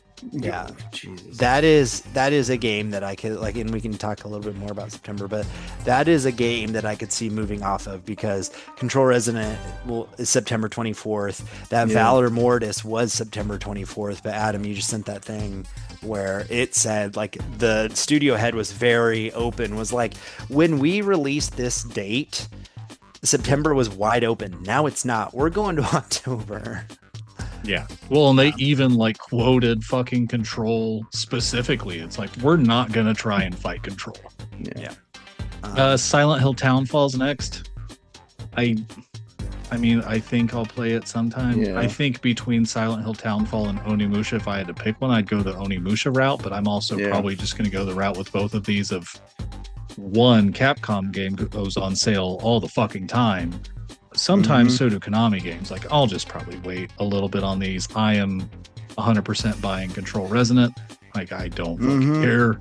But I mean, I think Townfall sounds okay. It looks okay. I kind of want to watch another trailer of this and actually focus in on it, because at this point, I don't know if I want Silent Hill first person slow kind of missed vibes. Like, I don't know about that. Maybe. Stuntman, Return of Stuntman. It's like, fuck yeah. As far as like, so many things were leaked this weekend. Stuntman was one of the few like, what the fuck surprises. Because I remember, I think like we were messaging, and I think one of us was like, this looks like Stuntman, and it's like, oh my god, it is Stuntman. Like, that's a fun, and the fact that it's like the IPs, like this is actually legit legitimately Hollywood. You're doing like and it's Stuntman Hollywood, so that's cool. That it's like they said like, oh, Jurassic Park is in there too, they just couldn't show it for some legal reason or something like that. It's like that's gonna be very fun. Like, I'm very excited. That didn't get a release date, did it? Seems kind of early. No, I think it did. nothing. No. Just a straight CG trailer. Yeah. Control Resonant, September 24th. Yeah. Fuck you, ill. My money. Fuck. We're that going to game. take 2 seconds to say that Ill is still coming out and looks worse than it ever could. Oh my god, this game looks terrifying. Like, are you guys gonna play that game? Are you guys gonna play Ill? I probably will. I'm really curious on what kind of price that comes out as, because I like, if that's a $70 game, no. If that is a $30 game, fucking absolutely day one. I want to kick some fucking babies. It looks. I like that. It was like, and we were messaging. Adam was like, "No babies," and then literally like the next screen was like a 9-foot tall baby. I'm like, Jesus fucking Christ. Yeah. Like, there's a moment in that trailer where a person is walking towards you with an axe with the widest grin on their face. 100% my shit. Just looks fucking unsettling as hell. And it does look better than Total Chaos. Like, Total Chaos just came out this year. I tried it. Not my thing. I hope this actually is. You sickos. All right, back to Control Resonant. Control Resonant looks so fucking good. Like, it looks like it's gonna be so good. At this point, like, I need to get back to Control. Never finished it. I got like decently far in it. I didn't realize, like, I picked up my save and I was like I was like 7 hours into it. I don't know why I didn't keep going, and I don't think it's like the Well, you longest. have until September 24th. Yeah, There you so go. I need to get back to it. I would definitely restart it from the beginning because like I haven't played it Yeah. since like a long time. Sure. It's not that long, if I remember correctly. It's probably like 12, 15 fucking hours or something like that. Watch, I'm completely wrong, and it's like 30. It sounds like previews of this were okay. Sounds like the movement's great, and it does actually have the dose of control in there that all of us would want. Like, you are going to be finding random shit, which I know that they've probably said a couple of times, but like just every affirmation of that in a game that does not look like you'd be doing that is great. And Remedy, I trust on combat. Like, if you can nail third-person shooters in the way that they fucking have, I trust them with this kind of character action game. Absolutely.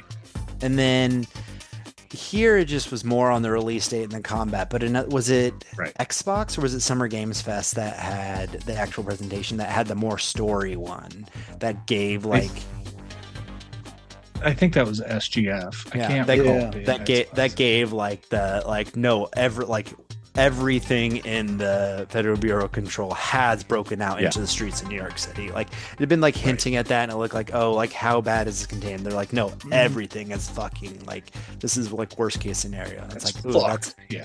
and it's like this guy like formerly like in prison, like he is their only chance. And it's like, I will say like this spoils the shit out of the whole concept of the first game. Like, and it has to. Oh yeah. It has to. Like the whole concept. Like I restarted Control and I played like an hour of it. So I did like get back to it a little bit after Resident was announced, and it was like, I gotta find Dylan. I gotta find Dylan. I gotta find Dylan. It's like, well, Yeah. guess what? He's here now. I need to finish the Lake House expansion of Oh Alan yeah. Wake 2 because I'm pretty sure he plays a part in that. But yeah, during that SGF trailer, like you actually see a snippet of Jesse Faden there. And I think all the other trailers before that, you're like, where the fuck is she? But No, this one just- actually was like, no, she's around. She knows. Yeah, Jesse Faden is also in the Wolverine game, it looks like, because that fucking, what's her name? Jean Grey looked just like Jesse Faden. Did you guys notice that? No, I'm not saying she I actually just is, but like, noticed that her character model looked like shit. But yeah. the character model looked like the actress that Shit. was Jesse Faden. I was like, shit, that is a weird thing. But and then anything else until the finale? Until Dawn 2. Oh yeah, I think being not a super massive game is something to make note of. I kind of don't care that it's not. But it's like apparently the- Fire Sprite or whoever has not done these kind of games in the No. past, but has No, done they're- some shit for Sony. their last game was the Horizon Call of the Mountain VR game. Like, Yeah, incredibly Until Dawn 2. Yeah, for sure. yeah, but I'm curious. I mean, I like these games. Like I said, I've got Directive 8020 from the library that I want to start. So I mean, I do like these style of games. I like the Until Dawn franchise minus the movie. So that really just means saying I like one fucking game. side Cast note, looks cool. Yeah. Deaths look cool. I'm curious. What's your side note? you said that you wanted to talk about a movie. Oh, You well, wanna do now that it's at the not end? the Until Dawn movie. Yeah, I'll No, just wait and it's- see if we've got time. If we don't, we don't. Okay, We'll save okay. it till next time. Okay, cool. You saying Until Dawn movie reminded me that you said you wanted to talk about a movie. Okay, and then the finale, which, God, I wish this wasn't spoiled. This wasn't leaked. Like, God of War, La Fey, like, playing as Faye, playing as Deborah Ann Wool's character, and picking up literally from the start and having like somewhat of a parallel story, it looks like, but you're in the afterlife of all the gods, not just Greek, not just Norse, of like all the potential gods. And it's like you're similar style but much quicker. You can actually jump. They showed the first 20 minutes, what looks like, I mean, because literally it starts from start new game, and they showed 20 minutes, and it's like, this game is of any game that was announced outside of maybe one game on the Nintendo Switch presentation, of any game that was talked about, like, this is the one I'm most excited for. It looks so good, and it looks, what was it, Jason Schreier said like it's not as far off as maybe you think it is. So this makes me wonder if this is like next spring or summer. Okay. Sure. Yeah. I mean, not Ragnarok. God of War 2018 came out on 4/20 in 2018. And I only remember that just because it came out the same day as fucking Super Troopers 2. Ragnarok came out in November of 2022. So, I mean, there's like a fucking 8-month gap in there where you really have no idea when it could be. But I mean, I definitely do see 2027. I think this game looks cool as shit. I am already all invested on the online theories of what Faye does in the Everwin, you know, this afterlife thing that Eliot mentioned. Like, whatever Faye does that actually is beneficial or shown even as an action that affects Kratos and Atreus during those two games. Yeah. Johnny, did you play 2018 and Ragnarok? I played 2018. I haven't played Ragnarok yet. Yeah, on top of that. Ragnarok's good. It gets a little fucking long in the tooth, but it's still really good. And then I also wonder, like, I don't think Adam, you didn't really play much of Valhalla, like the free roguelike epilogue for Ragnarok that like really like adds some like really good story stuff to it. But it's like that is cool, and I kind of hope that they like keep going. Not that I want the story to be roguelike, absolutely not. But it's like a cool, fun side mode. Like a lot of times I don't get into those, but it's like they did a really good job of like, you know, one, you know, I'm a sucker for roguelike, and two, like pulling some story elements in. It'd be interesting to see if they do anything along those lines with this. I think what didn't help that is like that came out around the same time that The Last of Us Part 2 remastered, whatever the fuck it was, came out. And that had a similar mode with no story. So I kind of went more with the route of the game that I actually enjoy playing, not the one that I kind of like. I also love all the theorizing of what gods could come back from the other God of War games. Bitch all of them. Bitch any of them. I so bad. Like, I want to see, like, Zeus being like, oh, you're that asshole's wife? I'm going to fuck you up. Fuck, I want to see her punch like Ares in the dick. Yeah.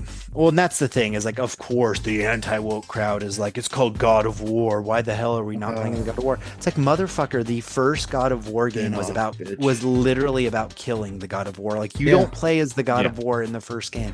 You don't play until, and then in the second game, like, you are literally the God of War, and the gods are like, fuck you, we don't want you to be the God of War anymore because you're such an asshole. Like, it's like, that is it's like Kratos, I mean, he is now a God of War, and it's like settled and everything like that, but it's like, that's not, like, God of War doesn't have to mean Kratos. Yeah, exactly. They're just upset because they're like, oh, I want to play as a girl. I'm like, shut up. Yeah. Bitch. It also shows you how experienced these people are in playing video games, because you've played as women in so many fucking video games since 1990 goddamn 6. Shut up. Yeah. Exactly. Okay. All right, SGF is next. SGF starts off strong. Resident Evil Veronica.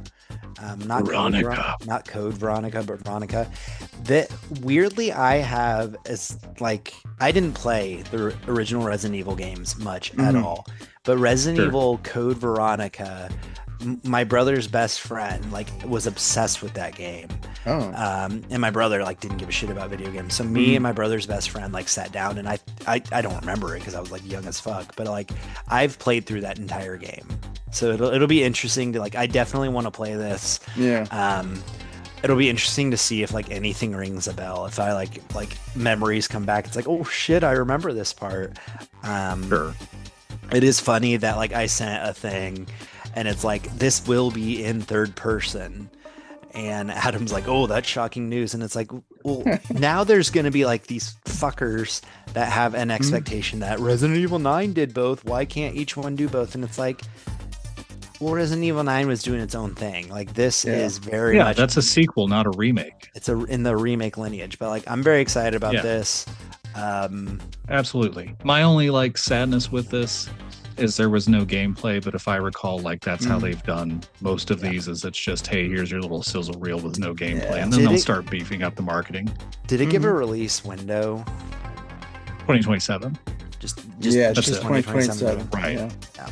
But and they'll hit that too, because they've been so good. Like, Capcom's been very good at all their pacing. Well, and I think they've all been like first quarter games. Usually. I mean, like Village came out in February, 9 came out in January or February. Like, they are usually first quarter type shitses. I'm excited. Like, this is my blind spot. I know a lot about the story just by reading up on it, but I'm 100% fucking signed on.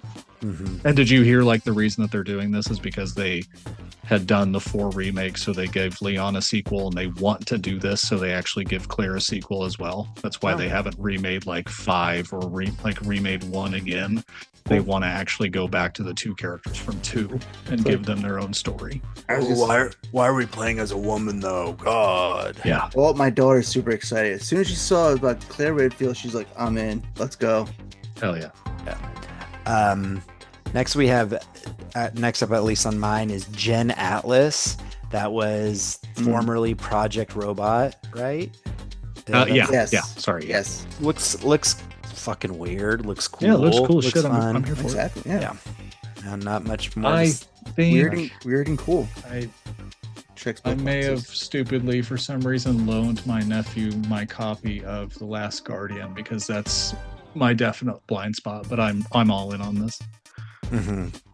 Johnny, there's one on the list here that I'm curious if you don't want to talk about just a little briefly, and I'm going to let you talk about it. Is Alien Isolation 2?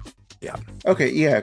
I think when they were talking about it, it was going to be like Unreal Engine I'm running away. 5, and it was going to be because like the whole big deal of like the first one, it was like their own engine, built to like dual brain. The alien knows where you are, wants to hunt and kill you hyper aggressively, try to figure a way to like sneak away and get through wherever you got to go to. I played the first one, and IGN said it sucked. I said I thought it was pretty cool and awesome and interesting of its time, especially with like didn't they give it like a 5.7 or something like that? They gave it like a 5 out of 10, I think. And no, but like very specifically like a 5.7. Yeah, I think so. I mean, they went back and retracted it. It's like, well, we kind of dropped the ball on this one kind of moment. I mean, I thought it was like cool as shit. Like they also use like your fucking gaming mic as a weapon against yourself. Sorry. Yeah, 5.9. I got to give them respect. 5.9. They couldn't give you a 6. They had to go 0.9. I saw the trailer for it. They talked about it, how it's going to be different. It was going to be like more like you're out in the open versus like contained within like a space station kind of thing. Yeah, I did. I'm gonna play it. I'm gonna check it out. When I first saw the trailer, I was like, oh, Yautja game. I was like really pumped for it. And I was like, okay, Alien Isolation 2. Yeah, let's go for that. Let's do it. It's like it's interesting. Yeah. I mean, you couldn't pay me to play this game, but this one might be different compared to the first one. So you actually might be. I mean, you got through Requiem, so I mean, I think this is going to be different than Requiem. I'm still very apprehensive about Silent Hill, about going back to Resident Evil 2 remake, which I need to. Yeah. Oh no, you'll get through that. Because Requiem, of like the Mr. X stuff. Even the spoiler, the Mr. X stuff in Requiem. I was like, fuck this. Just this persistent, like unkillable, like I hate that. Yeah. Once you figure out like how he's activated and how he hunts you down, it's like you'll be able to avoid him like by all means. I'm gonna do a great job of avoiding him by not playing the game. Nah, you'll be good. Whole fucking 7 minutes he's present in Requiem.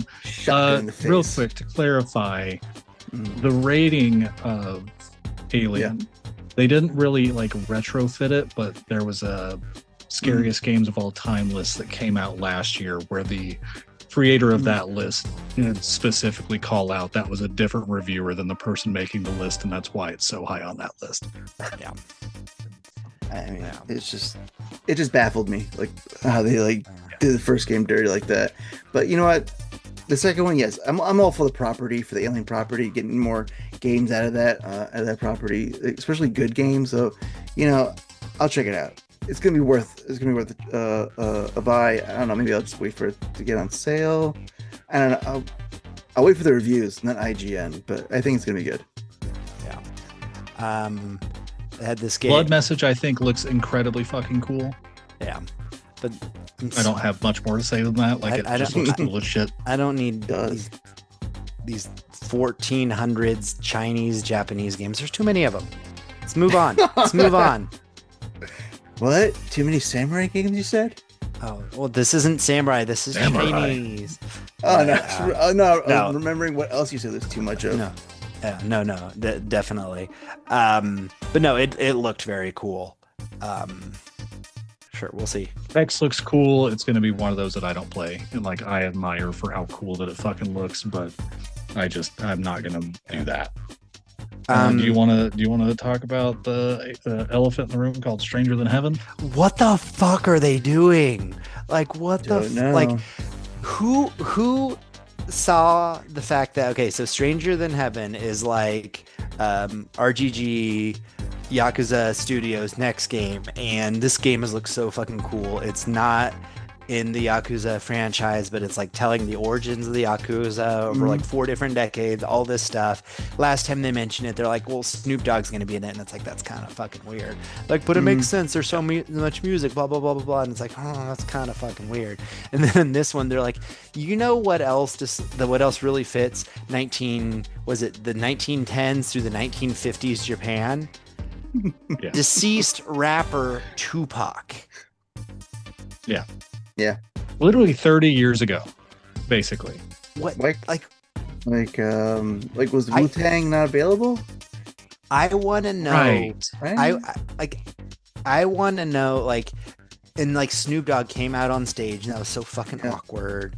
And he's like, "Oh, my game studio that hasn't done shit since 2012, it's still there." Yeah.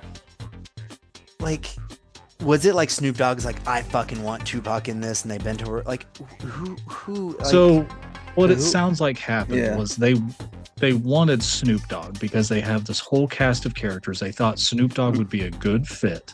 Sure. But then they also said, oh, in the back of our minds now, we have Snoop Dogg. And you know what Snoop Dogg has? Cool fucking friends, man. Like, and we've got all these cool characters. All these cool characters are going to need some more cool fucking friends. And there's one thing that Snoop Dogg said after we asked him who else should be in it. And he said Tupac. And they were like, fuck yeah. And like, there's all this thing with the estate going on. Like, I've heard that. Yeah. But this interview that Sega gave also did say that they're working with the family. Yeah. Which does also make me question more, are you working with the family or are you working with the estate?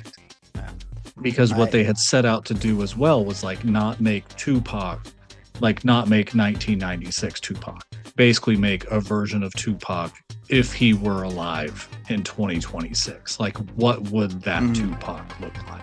But again, like, this isn't a game that even takes place in 2026. This is the game that takes place in the early 1900s through the mid 1900s. What the fuck are they thinking? Again, I'm gonna play Well, this. just game. waiting for the next trailer because it's gonna have goddamn Dr. Dre, and then after that, it's gonna be fucking Eminem. And then I'm still excited for this game, but this is a game that the last couple of times they've showed it, I've been like less interested. Doesn't matter. It's coming out in January. It's on Game Pass. It's on Game Pass. Yeah. Like, fuck yeah, I would have bought it day one, even if it wasn't on Game Pass. Like, I've mentioned on this that like the recent, like, I've played, Like a Dragon Infinite Wealth, and Pirate Yakuza in Hawaii. So I've played the recent ones. Too many samurai games, but we make a Yakuza game. We gotta gobble it down. Way different. First of all, Infinite Wealth and Like a Dragon are fucking turn-based.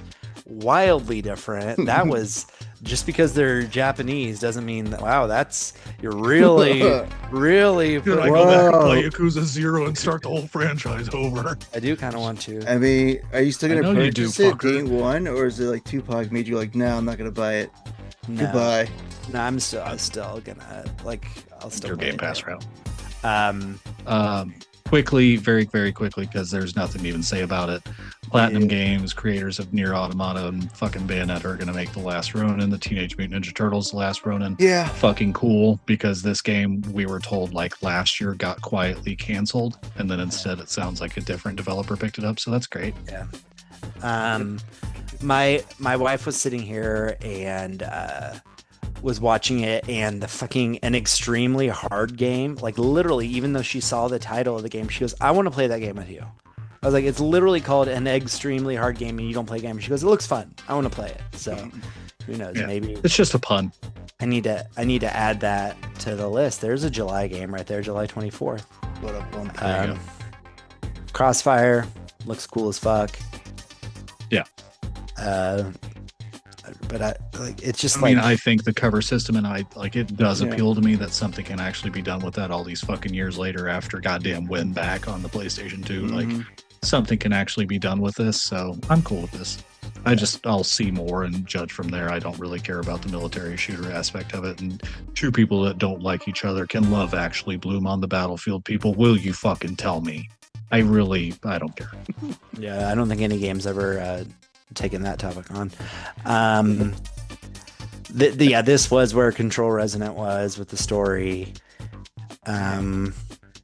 Guild Wars is still going on. There's a third one, sure. Yeah. On console now, so more people can have their lives ruined. Yeah. That Gundam game actually looks pretty cool, but I'm not gonna play it. I'm not gonna play it, but that was a pretty good trailer.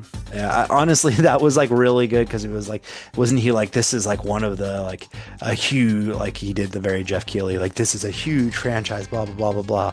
And then it was kind of like, oh, this is great. Oh, Gundam. Well, because what's not mentioned in here was they did the trailer for that Sonic racing game that has Neon Genesis presence. Yeah. So I almost wonder if a lot of people were like, holy shit, we're going to get a Neon Genesis game. And it's like, nah, bitch, you get fucking Gundam. You've never had a Gundam game before. Never, not once. Star Wars Galactic Racer, like very excited about that game. That game is going to be so much fun to play, but that game is also coming out on the exact same fucking day as Gears of War E-Day. So this is like, it's not September, but it is October 6th. So it's like, fuck. For me personally, I'm like, God, like, as much as I want to play this Gears of War E-Day, I want to play more, and I don't have to fucking buy Gears of War E-Day because it's on Game Pass. But yeah, it looks very cool. Like, Go Pod Racing. Virtua Fighter. Are you guys gonna play Virtua Fighter? I don't know. No. I I think that looked cool, but that's not going to sustain a whole game for me. Yeah. And then next up, we have our next Monster Hunter. As far as like, it's going to be fucking everywhere, and we're going to see it a million times before it comes out, and that is RuneScape Dragon Wilds. I already did. It was at like fucking everything. Yeah, no, that's what I'm saying. Like that, like it's on Game Pass. Yeah. It's already out in but it's like not my RuneScape. I remember the fucking RuneScape from back in like, because Adam, you played RuneScape, right? Yeah. Johnny, did you ever play the crappy old RuneScape? No, that was never. Yeah, very big on our middle school and high school computers. I think one of the big things is like that website wasn't blocked, so we were able to play it. Yeah. 1666 Amsterdam looked really fucking cool. Oh, cool, yeah. There's a prologue that you can play right now, but it looked really cool, and it looked very story based, like very cool story. And then they're like out in early access later this year, and it's like, yeah, how does a very cinematic, very story based game do well in early access? Well, I think the appeal for this is it's the creator of Assassin's Creed. Yeah. No, I'm very excited, but it's like the whole hang up for me is like early access. What the fuck does that gone mean? Too far. It's gone too far. Like, yeah. So, but there's again, an AI in that their prologue as well. Oh, is there? Oh yeah. Saw game that looked fucking disgusting. Terrible. I don't care. Isometric multiplayer, asymmetric. Yeah. Asymmetric, not isometric. That's way different. Multiplayer. And it's like, I just don't care. Honestly, that premise is actually like, I'm like, oh, cool premise. Not gonna fucking play the game. If you want to play a game, you want to play Saw Genesis. Lords of the Fallen 2, like, I'm ready for like a good third person Souls-like. So like, this is kind of on my radar, depending on what people say when it comes out. Looks cool. We'll see. I don't know. Yeah, didn't really click with the first one. If they have that fucking stupid lantern thing in this game, I don't care. Blood of Dawnwalker. Well, did you fucking see that the post-credits scene is in this trailer? For Like all of the future stuff is the post-credit scene on Blood of Dawnwalker or Lord on Blood of Dawnwalker. No, I didn't When see it opens in a present day setting, Huh. that is after you finish the game. How do They you have know? literally come out and said this. Hmm. They have already shown the post credits of this game. But the reason that they're doing this Yeah. is so you can understand that they're trying to build a franchise. They're trying to make a series out of this. So spoil the fucking game at the same time. I am getting. I don't Yeah. know why, but I'm getting huge Crimson Desert vibes from this game. Yeah. Like huge. Like Yeah, I we're mean, gonna. it's We're all, gonna. all mechanics, nothing to show for it. Yes, we're gonna fucking try to do everything, and it's. What is the creators known for? What is the creator? Witcher 3. Witcher 3. That's right. And it's like, prove me wrong. That'd be great. Like, but Yeah. yeah, I don't know. It's Fucking coming out. Black Desert comes to PlayStation Plus this month. I almost thought about downloading it just to see how much it's like fucking Crimson Desert. But yeah, like even just the fact of this ending thing is annoying to me. I think this game is going to system itself to shit. The timing thing of it is going to system yourself to shit. You need to respect people's times. Not everybody's going to play your game 7 fucking times to see all of the fucking endings. Maybe do like 3 or 4. And then you find out that if you're going to do something wrong, you fuck yourself out of it. People love that. Not everybody has the time for it. They think this is going to be one that lives and dies like day fucking 1 impressions. Next up, super excited. This is like one of the top most exciting games for me specifically, is Star Wars Zero Company. I know that's not really either of your alley, but it's a single player tactics game set in like literally Anakin Skywalker, like Hayden Christensen's Anakin Skywalker pops up in this, which I think is kind of cool as long as they don't overdo it. But it's like takes place in that specific era of like beginning. So is it like it's going to be like the Clone Wars, maybe beginning of the Empire type stuff of like, but this is very much like, I think it has, I don't know if it has the same people that worked on XCOM but like very similar. And like, that's a genre that I've gotten very into in recent years, very much liked like the tactic style games like that. So I'm super excited for this. August 27th. And it's like, but again, like not technically September, but it's like, Yeah. like I think it just looks very cool. Yeah, I This assume, was a Respawn game. yeah, I assume neither of you are going to play that. I'll wait for you to tell me. You Yeah. built up Midnight Suns to a level that I wanted to play it, and everything before that I didn't give a shit about. Like I'll wait for you. Did you end up And playing fucking- Midnight Suns? Me? Yeah. Yeah, I didn't that was, finish it. That was a fun game. That was. It was pretty good. Yeah. Next up, I just want to mention how fucking awkward it was. The Among Us shit. Yeah. Like that was like Jeff at his finest of like, we need to have some kind of celebrities. And then it's like buried in that was that they were shadow dropping the Among Us TV show, but they like only barely mentioned it. That's something I do want to check out. I never really watched Among Us, but the voice cast for that TV show is actually like pretty good. So I do want to try that out. I need to check It's that got out. the ginger daughter from Clara. Wow. Santa Clarita Diet, and she's also in Yellow Jackets. Yes. And I think the other one is she in that elementary show or whatever the hell the popular school show is. Community. Yeah, Yeah. school show.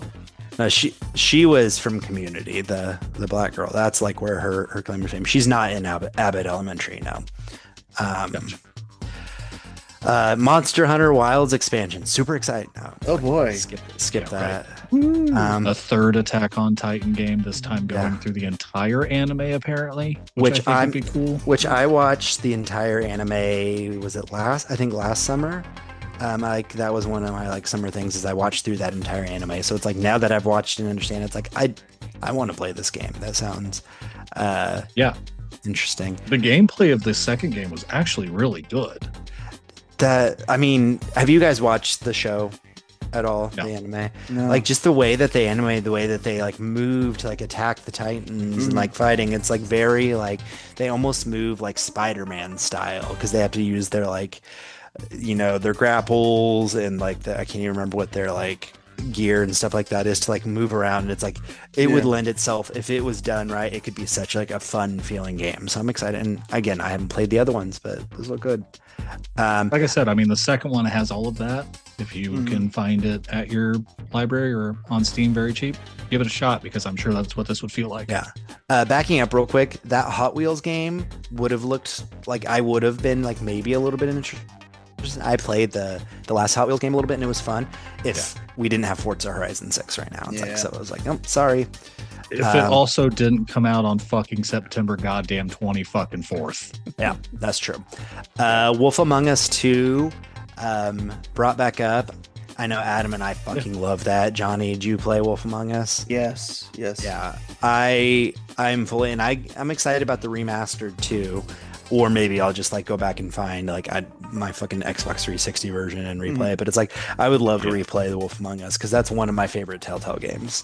Like, so the fact that they like reiterated, no, it's coming next year. The comics app that I use and have gold on has the entire Fable series for free if you have their subscription. And I'm really thinking about going back and rereading what I had and then just finishing it. Fables itself is cool. Nice. Street Fighter brought out Tifa, and when Street Fighter brought out Tifa, I was like, ooh, are they gonna do something? And then they went away from it and talked about Stellar Blade. I was like, fuck, they're not gonna do it. Hell yeah, the real game. It is anti-woke game. It is crazy that they are already getting tight talking, outfits. but they just said like in development. It's interesting that they announced it so early. I played 2 or 3 hours of Stellar Blade. It was fun, but it was just like one that I like rented from the library, was playing, and then like there was a shit ton of people waiting, because the jiggle physics, right? So like, well, I don't think I'll play this, but it's like, well, it exists. I mean, the first Stellar Blade, now I think you can Stellar Blade, you can play it on your smart fridge at this point. They're putting it out on everything. So, and the mods. Don't forget the mods. Oh, I bet. As we got closer to the end of this trailer, and I didn't realize that it was Stellar Blade, I thought they were bringing back GameCube Classic Series PN03. Because all I saw was like all white, skin tight suit. I was like, that would be such a random fucking poll. But you'd have like 7 people on planet Earth that would be fucking blown away by this. I would be by name alone, not gameplay, but I was like, holy shit. Yeah. I honestly thought that. I was like, this kind of looks like Stellar Blade. Is this like a DLC or something? They're like, no, it's a whole fucking new game with a new protagonist. Then it ended on, I mean, talking about like a weekend that does not have many surprises. This was kind of rumored that it was going to be here, but like just the fact that it ended on Final Fantasy VII Revelation, which I think is a great, like, because each one, remake, rebirth. I love the idea of Revelation because there's going to be a shit ton of Revelations in this game. They have gone some weird places with that story, especially in Rebirth, which there were some parts of Rebirth that I really loved. The nostalgia stuff, there's some parts that really, really didn't. I think it barely made my top 10. I think it barely missed Adam's top 10. Johnny, I don't know if you've played, and I don't think you've played either of these. No. But it definitely, like, it seemed like, okay, we heard you on like some of the stuff that fucking sucked on Rebirth. We're gonna keep open world, and in fact, we're gonna go even like you can do like Fortnite style, like dropping into the map, like literally parachuting into the map, Fortnite style. But like they said, like there's less mini games, it's more streamlined. There were some very cool like loadout things that you can change, like your gear, your outfit, stuff like that. And just like, gotta see how this fucking ends. Like this is so wild. The whole Final Fantasy VII overarching, it's like, you know, I've said on this podcast many times, Final Fantasy X is my favorite game of all time, but Final Fantasy VII also has like such a special place in my heart. Between the original game, Advent Children, all of this stuff. I mean, obviously Dirge Cerberus with Vincent, like literally had, what's his name? What the fucking voice Vincent? Yeah, the voice actor for Vincent. What the fuck is this? Matthew Mercer. Matt Mercer was out there talking, and some people were like, "Oh, Dan I and didn't Daddy. like, I didn't like how this was shown." I kind of did. Like, I think it was cool Yeah. to be like, we're gonna go through. Oh, and there's some more, and oh, and this and that, and it's. I think the only thing I can agree with that on is the last game of the show is maybe not the best time to do a deep dive. However, doing a deep dive does tell you that, hey, this game's a little closer than you might fucking think. Yeah. So very excited. I mean, that's like, it's gonna be. Hopefully, it's gonna be so good. I fucking loved Remake. Yeah. Rebirth had some really great aspects, and just to finish it up. Yeah. I'm very much looking forward to this. I hope it's as like early in spring as possible. I just, goddamn, I'm ready for this. And everywhere. Like, it's going to be everywhere. Is interesting. Instead of like being a PlayStation exclusive, they're like, fuck this, it hasn't sold well enough. I think I read that like Remake has sold really well when it went elsewhere. Rebirth has just came out like literally last week. Came out everywhere else. So it's just like, And their secondary launches are like heavily fucking discounted. yeah. Because I think I saw like somebody comment that, oh, it basically takes $200 to play this whole trilogy. And yeah, it does if you jump in day one. But if you're jumping in on a different platform, absolutely not. Well, and that's the I thing is am people very curious. people complain, they're like, this is just one game that they made into 3 games, and it's like, yeah, this is one game that they actually made into 3 games, where the second game, the issue was it was too much. Yeah. I mean, like, these haven't been just cheap turnouts. They take their time with them, maybe too much fucking time for them for a trilogy that should be a little tighter. But every time they do something that looks better, I think parts of Rebirth did look like Dookie. And I hope they really fix that for Revelation, because there were times that game looked like fucking hot garbage. But then you get into a cutscene or a fight and be back to looking great. Yeah. Well, I know that Johnny stepped away really quick, but I think to keep the pace moving along, and we can even come back for Johnny as needed. Next was Xbox. Yeah. That opened with Gears of War E-Day. Yeah. And I will say, like, Adam and I, both of us, we were kind of like pretty low overall on the Xbox presentation. And it turns out that we're fucking outliers, because everybody else was like, oh my God, this Xbox presentation was maybe one of the best ones they've ever done.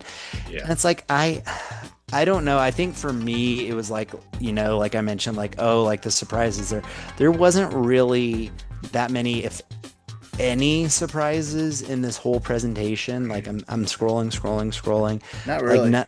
Like there were no, and so like, I don't know, like maybe like reframing and being like, well, it wasn't about the surprising. It was like showing like the stuff they showed did look cool. And it's like, that's true. The stuff they showed did, like, there were so many things. Yeah. That were cool. Gears of War. I mean, I guess like the reason you could ride the dick for Xbox is that there were 2 console exclusive games announced. Yeah. Or not even announced, just like now stated to be exclusive, which is just still not the reason to fucking think, holy shit, we're fucking back. Like, it's not that. No. We're not there yet. Well, and it's like Gears of War E-Day is one of them. And it's like, you know, there's been rumors, reports, whatever, that it was like, it's basically done or almost done on PS5 version is. And they like, you know, Asha Sharma, the new head of Xbox, came in and like, as the new thing, it's like, no, we need to do some exclusives. We need to have like Xbox. And it's like, yes, but you're also just console exclusive. You're still putting everything on PC. You're still putting it on PC Game Pass. So it's like, whatever. It'll be interesting to see if it is like, because everything that's still coming to PS5 is like things that are announced going to PS5. So it's like, now is it going to be moving forward? Because the other game that's console exclusive is Clockwork Revolution, which it's like, okay, that's not like Gears E-Day. Yeah, that's a big fucking game. Clockwork Revolution, as cool as that fucking looks and as excited as I am, I'm not going to be able to like tell my buddies, they're already in the Xbox ecosystem, but I'm not going to be able to be like, hey, like look at this game. Doesn't that make you want to buy an Xbox?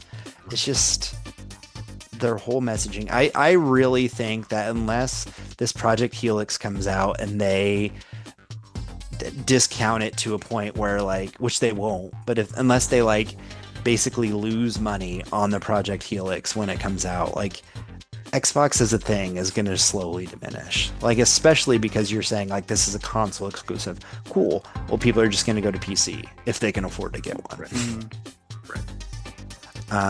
That being said, yeah, go ahead. Yeah. No, I think like the Clockwork Revolution announcement feels like a grab bag of bullshit. Like, oh, on the original Xbox, we had Elder Scrolls 3 Morrowind as an exclusive. Now we have a different immersive role-playing game that now is going to have to be an exclusive just so we can say we know what our roots are, and our roots are as games. Like, fuck off. That still doesn't fix it. Yeah. But E-Day does look really cool. I think like that was one that it was like, you know, my memory was fooling me because I was like, this just looks like a Gears of War game. And it's like, no, this is actually a lot like more immersive, more in depth. Like you're going to see a city like just be destroyed, all this stuff. Like it's going to be really cool. Like I've definitely warmed up a lot more to like what they've shown on E-Day after like going back and looking at it. It looks very cool. I'm very excited. They didn't talk much multiplayer, but when they hinted, they're like, oh, we're doing horde mode again and it's going to be up to 12 players. I'm like, well, that's really fucking cool to have like the scale of like, so are we going to go like, could it almost be like not really MMO, but like how Destiny's an MMO or was RIP. Sure. Like, are we going to be able to like, is it going to be, there's just so many things that it's 12 players, but you're just done in 10 minutes? Or is it going to be like a really fleshed out thing? I'm very excited, like just in general about it. But again, I think Horde, like a good run of Horde mode was about 30 minutes. Yeah. But that was tight spaces with like 4 people. So I'd be curious to see what these maps look like. I think this is one that we should all play together.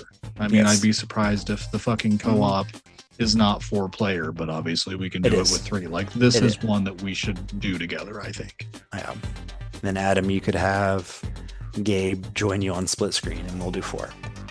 That's very cool. I mean, that there's still an Xbox, but yeah, you know. No, split screen, damn it. They showed Fable. I mean, Fable looks cool. I sat down and watched the whole 30-minute presentation they did afterwards that showed like some of the systems and stuff. I'm very like Fable, combat, sure, whatever. I'm very excited. Like one of the things I really liked about like a game like Kingdom Come Deliverance 2, or even going back to like some of the Elder Scrolls games, is like how everything can be interconnected. And it's like, oh, it's so cool and stuff like that. And it looks like Fable is just going to be taking that to like another level of like, but not in like a way that like it makes sense. Like, oh, you buy up all this property. Well, some people are going to be like, oh, you're an entrepreneur. That's great. And some people are going to be like, oh, you're an entrepreneur. Go fuck yourself. I'm going to charge you 80% more at my shop because fuck you. Yep. That's why. So I think that that's cool that it's like very like dynamic world type stuff. Haley Atwell being in there. Is she going to be Peggy Carter? Oh yeah, she will be. One more thing to put her in Peggy Carter as, but yeah, add this to the multiverse. I think this is like the perfect realization of what Fable always wanted to be. Yeah, really. Sure. I mean, to be more fleshed out than here's a single line from a character, here's another single line from a character, and then oh, you're good, you're bad, you're evil. Like that's kind of it, and this is going to be more nuanced. So I'm glad. Sure. I'm looking forward to this. Honestly, one thing that I like really improved my opinion is the Halo campaign involved. Seeing those prequel missions, seeing just how fucking good it looks. Like I'm very excited to like go back and play this. Like they mentioned, they just did this deep dive where there's all these different like wild skulls. Like one skull that you can get, you literally can play the whole game in third person. I don't know if you guys watch too much. It'll look like it. Like that would be kind of a fun way to like go back and play. That's how I'd like to do it. It's just such a bummer that this doesn't have any multiplayer. Like I know we've talked about it before, and I know that's what everyone says, but it's just like Halo. Like yes, I played through. Like I always said, like oh, I'm gonna play through like every Halo game. It's like I played through the campaign before I let myself play multiplayer. But that was like I remember when I got my Xbox 360. Like I got it, and like what game did I play on Xbox 360 for the most part? Halo 2, a regular Xbox game, because that multiplayer was so fucking fun. And then the Halo 3 multiplayer and all that, like even like got like somewhat into like Infinite's multiplayer for a little bit. But it's like, God, like why are they not including multiplayer? And it's like, I'd be shocked I if they bet don't they will. eventually. But it's like Yeah. there was like yeah, I don't know. Well, because I thought they had done Master Collection already. They have not for PlayStation 5. I would be very surprised if they do not let PlayStation 5 players get an online mode that is cross-platform. That would be a fucking shock to me come the end. Or maybe now it's just like, fuck you, we're doing the same thing we did with Gears. We gave you the remake of Gears 1. You don't get anything moving forward. Right. Resonance, Plague Tale, Legacy. Sure. Yeah. Looks like a wildly different game than those other two. I don't know. On Game Looks Pass. cool. It looks clean. I really don't. Yeah, nothing speaks to me here. On Game Pass, like if people say it's fun to play, I'll try it. Specifically for me, Persona 4 Revival, I'm super excited for this. I actually it was like weird timing last year when they announced the Persona 4 Revival. I was playing through Persona 4 Golden and I was like, well, fuck this. I'm just going to wait for the remake. I really liked what I played. I know those aren't your style of games, but like, it's cool that they're doing that. Game Looks Pass. like this will actually have golden content too. Yeah. And it being on Game Pass, like fucking cool. City Decay 3, like that the co-op zombie stuff. I didn't play the first two, but that looked fun. It looked like really like this looks okay. Yeah. Sea of Thieves. Nobody's ever Never played heard that of it. game ever. Metro 2039. Never really gotten into those, but it looks cool. Yeah, it looks good. Looks okay. I am shocked. Bad Magpie. I am shocked that it was not. What was it? House. That did Untitled Goose Game, because this looks exact. And I know House is doing Big Walk, which is also coming out pretty soon. But it's like this looks like the sequel or spiritual successor to Untitled Goose Game. And someone was saying like on a preview that it's like, what if Untitled Goose Game was like less frustrating? Because I don't know if you guys played Untitled Goose Game. Some of those like challenges to do was such a pain in the ass. So it's like, I definitely want to play this. It looks fun. You got Wolong 2, which I think is great that game's coming out so quickly after that last game, but I'm not a big fan of these Neo Wolong style games. Like I put probably 15 hours in Wolong. I'm fine with that. I'm happy for those that want to play this. Join Us look cool as shit. If you basically took Saints Row 3 and just put it into a cult world, or like Saints Row 2 even with its more realistic-ish style, like put it into a cult world with survival aspects, cool. Love that. I mean, I will not buy it, but I'm happy for the people that want to play that shit, kind of the way that people played Schedule 1. Yeah. Senua, anybody got feelings on Senua? Because I fucking don't. If I do, so they'd weird. be all negative. Yeah. It's so weird that it's like, oh, this Hellblade 2, like that was, I mean, literally the first Xbox Series X game that was ever announced was Hellblade 2. Then it comes out and people are like, well, it's a very good looking game that like controls like shit. And they're like, well, we're going to come right back at you with the same protagonist, but it's going to control way better. And it's like, I think that ship has sailed. Like A little bit. Yeah. None of us care anymore. Those of us that like the first game barely like the second, finished it. Like, no. Yeah. You guys excited? I know you guys both finished Doom the Dark Ages. You gonna go back for the DLC? I might. Why not? Yeah, maybe. Yeah. I mean, there's your one. Talking about July release. That's like your one July release. So. Yeah. Crazy Taxi World Tour. They did everything right with that trailer, starting with All I Want, like fucking awesome, and then going all around the world, and then of course a whole bunch of AI bullshit got roped in and talking about, oh well, we started with the assets, we're gonna replace them. It's just like I feel like that's gonna keep popping up so much. Yep. Then a bunch like new Xbox, Age of Empires, Minecraft Dungeons. Magicians, the Devil's Deal looked cool as fuck. That looked very, very cool. I think a nice little magical spin on a first-person shooter will be nice. Not just I have a plasmid or I have a sword in one hand and I can shoot firebolts with the other kind of stuff. Like this looked fucking pretty neat. Yeah, they look cool. Yeah, that's a console exclusive. It looks like, but it's not from Xbox. So. then like they should have paced out Magicians and then Valor Mortis, because I know they're very different games, but they are first person action games where you can have like abilities in your left hand and fighting. It's like, why are you showing these back to back? But Valor Mortis also looked very cool. You're like fighting for Napoleon, or you are Napoleon or something like that, and it's like that's coming out very soon. Like we mentioned, it got by pushed, the developers that did Ghost Runners, which I never played, but I've heard good things. Fast. And then But the yeah, ne- like you said, like the one thing that was going to come out in September that actually pushed back a month. So yeah, that's cool.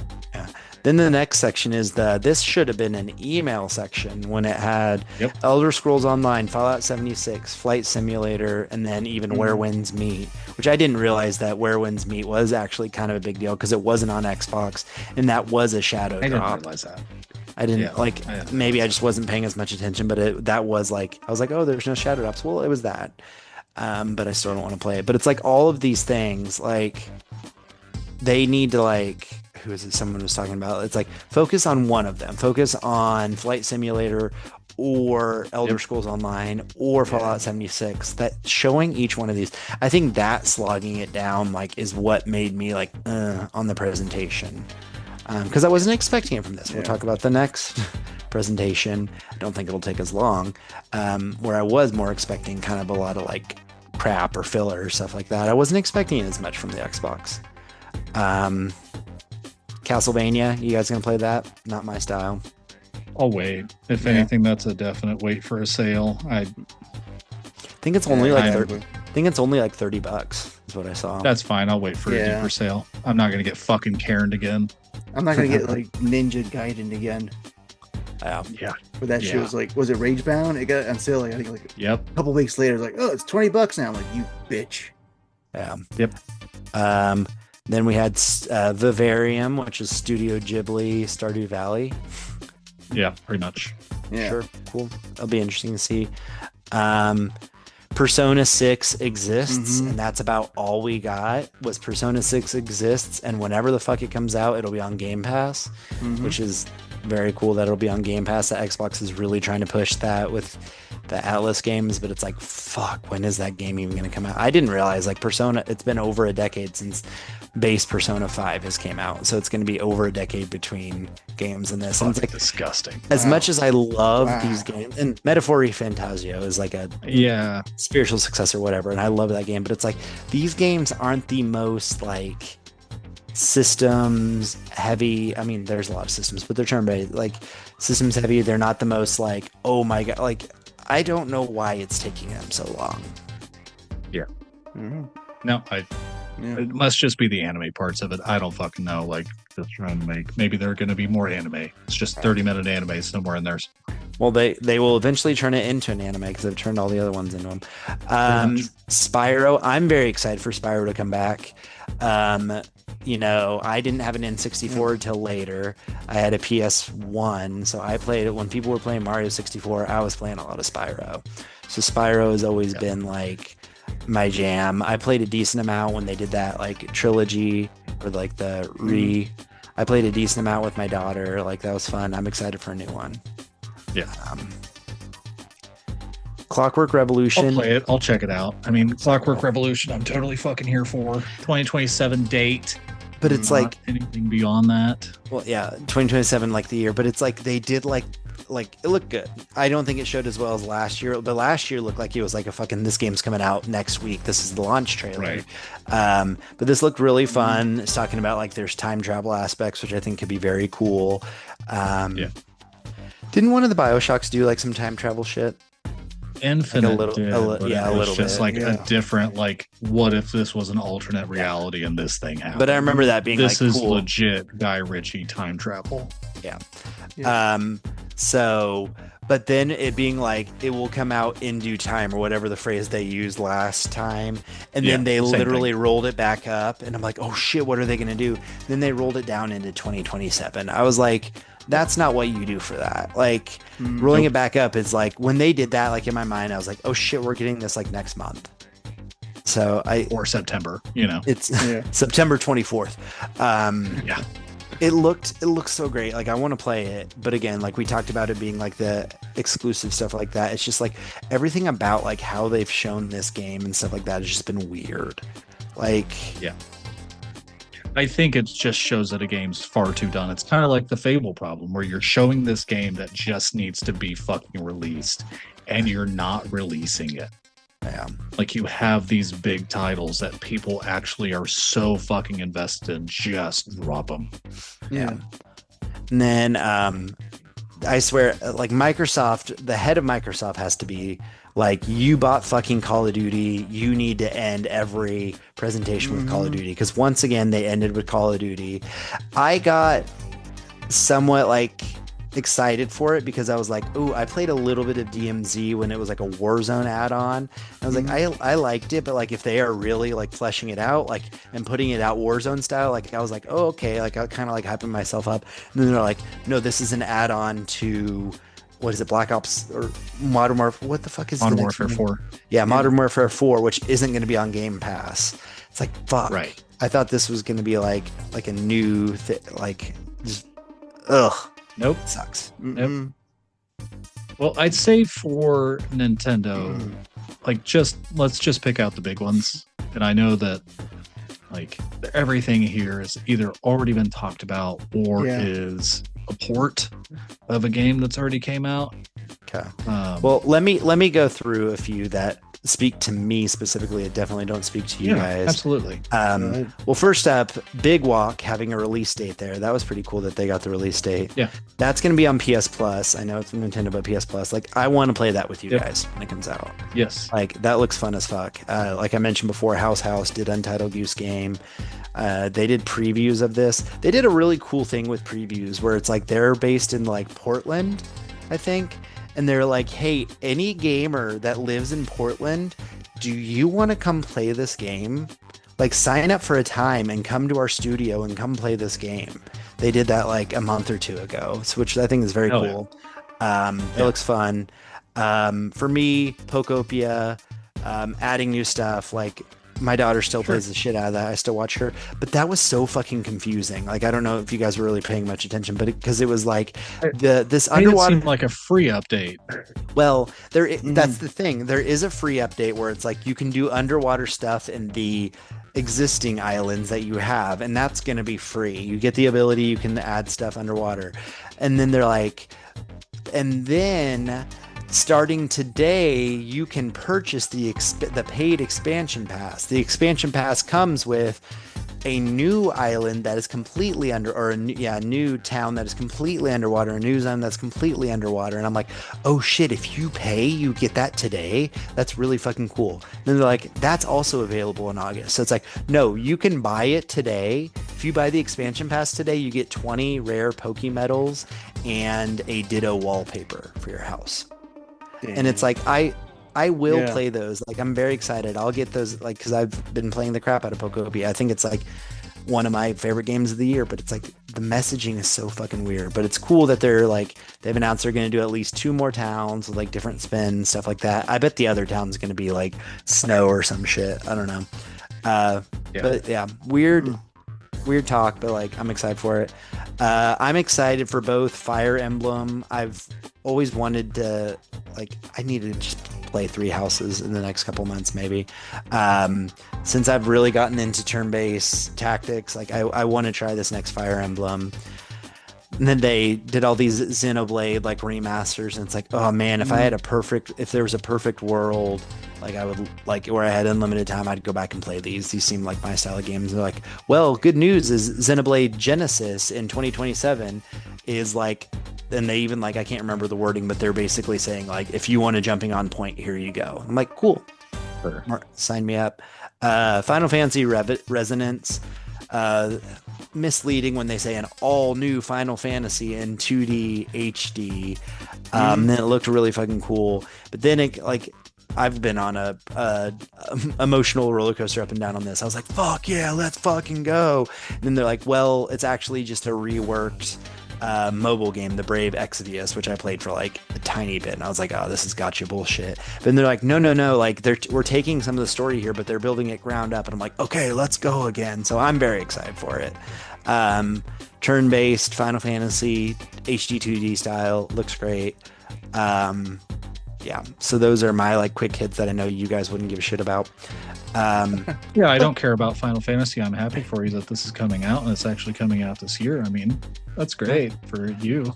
Yeah, what the fuck are they doing with Duskbloods? Nobody knows. Nobody fucking knows. The fact that they showed like Launch less this year. way less, and then all they said is like closed test coming later this summer. It's like, Yeah. what the fuck is going on? Like that was so weird.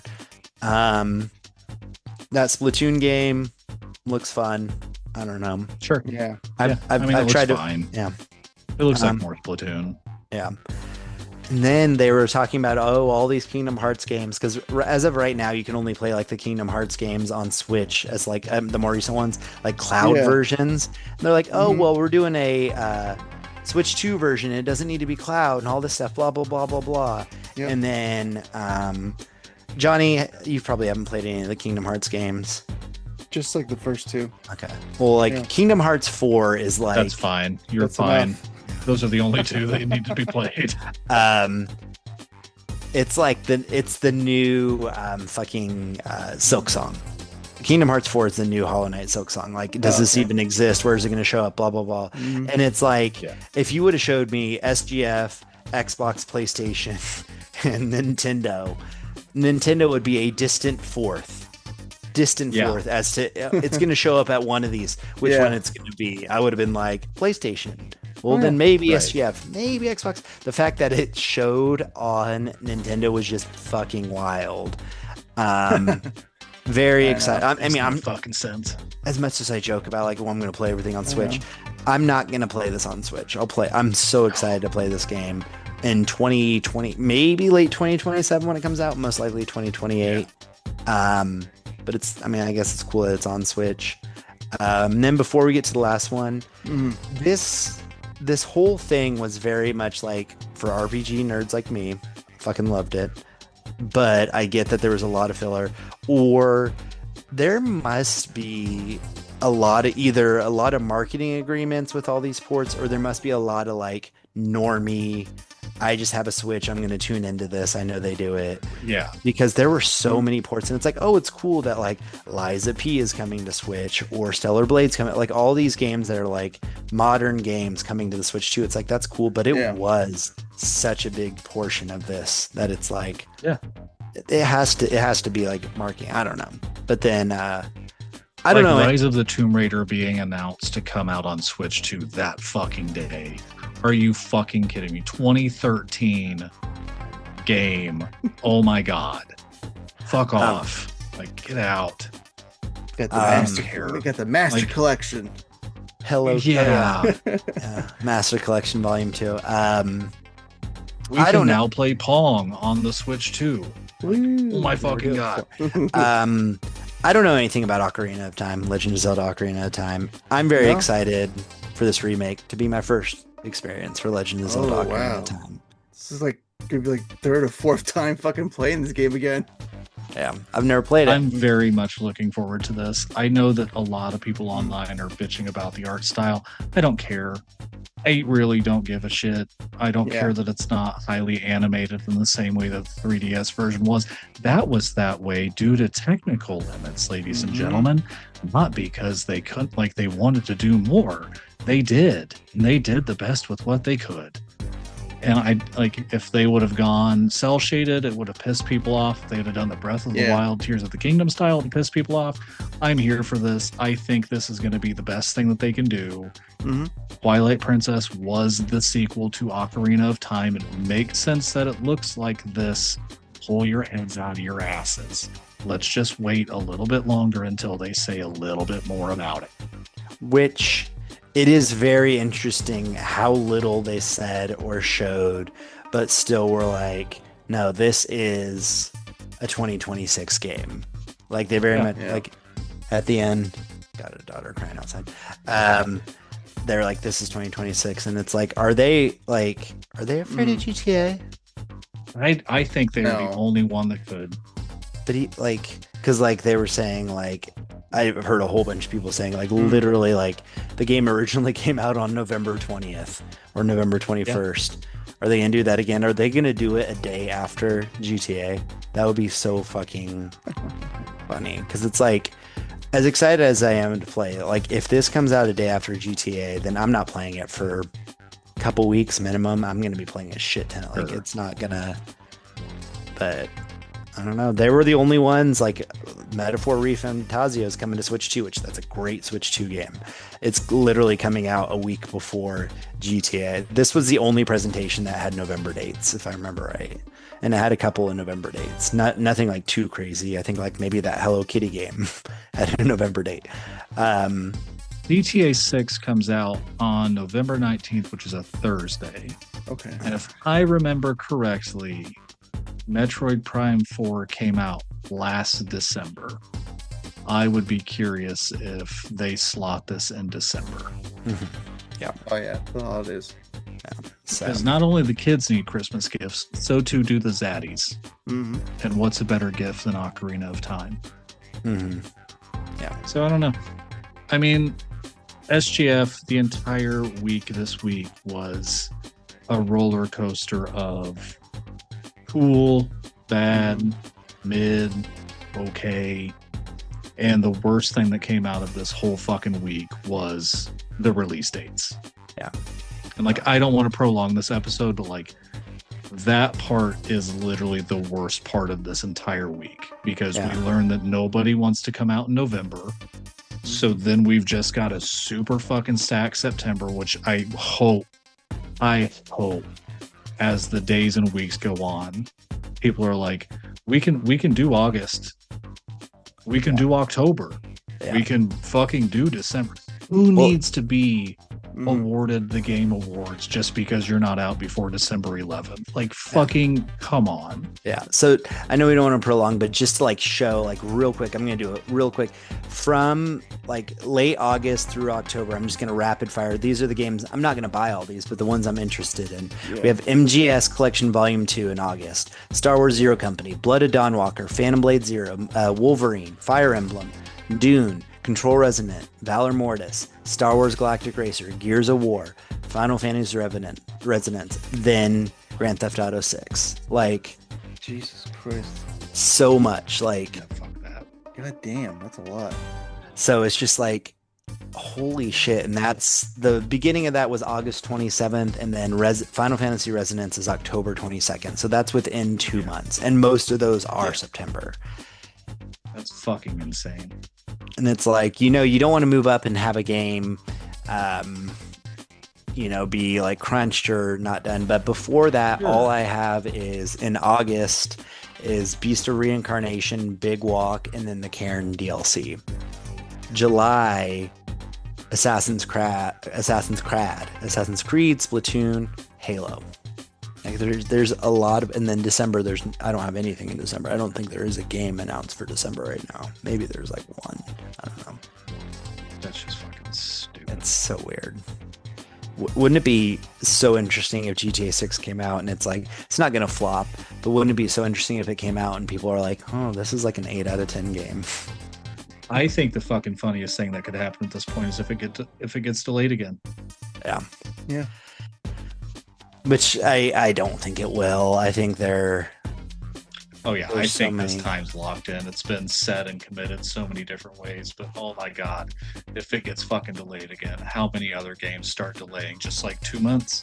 Because that's all it's going to be for about 50% of those games is just 2 fucking months. Well, it's like, I mean, we're talking about a game that like literally your guys' game of the year last year, my number 2, Death Stranding 2 was moved because of GTA 6, and that came out freaking June 24th of last year, not the 26th. It came out the 24th if you got the early access. So that came out almost a year ago because of trying to move out of the way of GTA 6. It's still this like song and dance of like, Yeah. I don't know. It's gonna be so interesting just to see like all of that chaos craziness. Like, I'm so excited to play GTA 6, but I'm also excited, intrigued to see like what the chaos, the zeitgeist, everything like that is around it. Because it's like, are we even going to be able to download that game when it comes out? Are we like, because it's going to be if fucking, and I know they'll do more server stuff, but if like Hollow Knight Silksong crashed,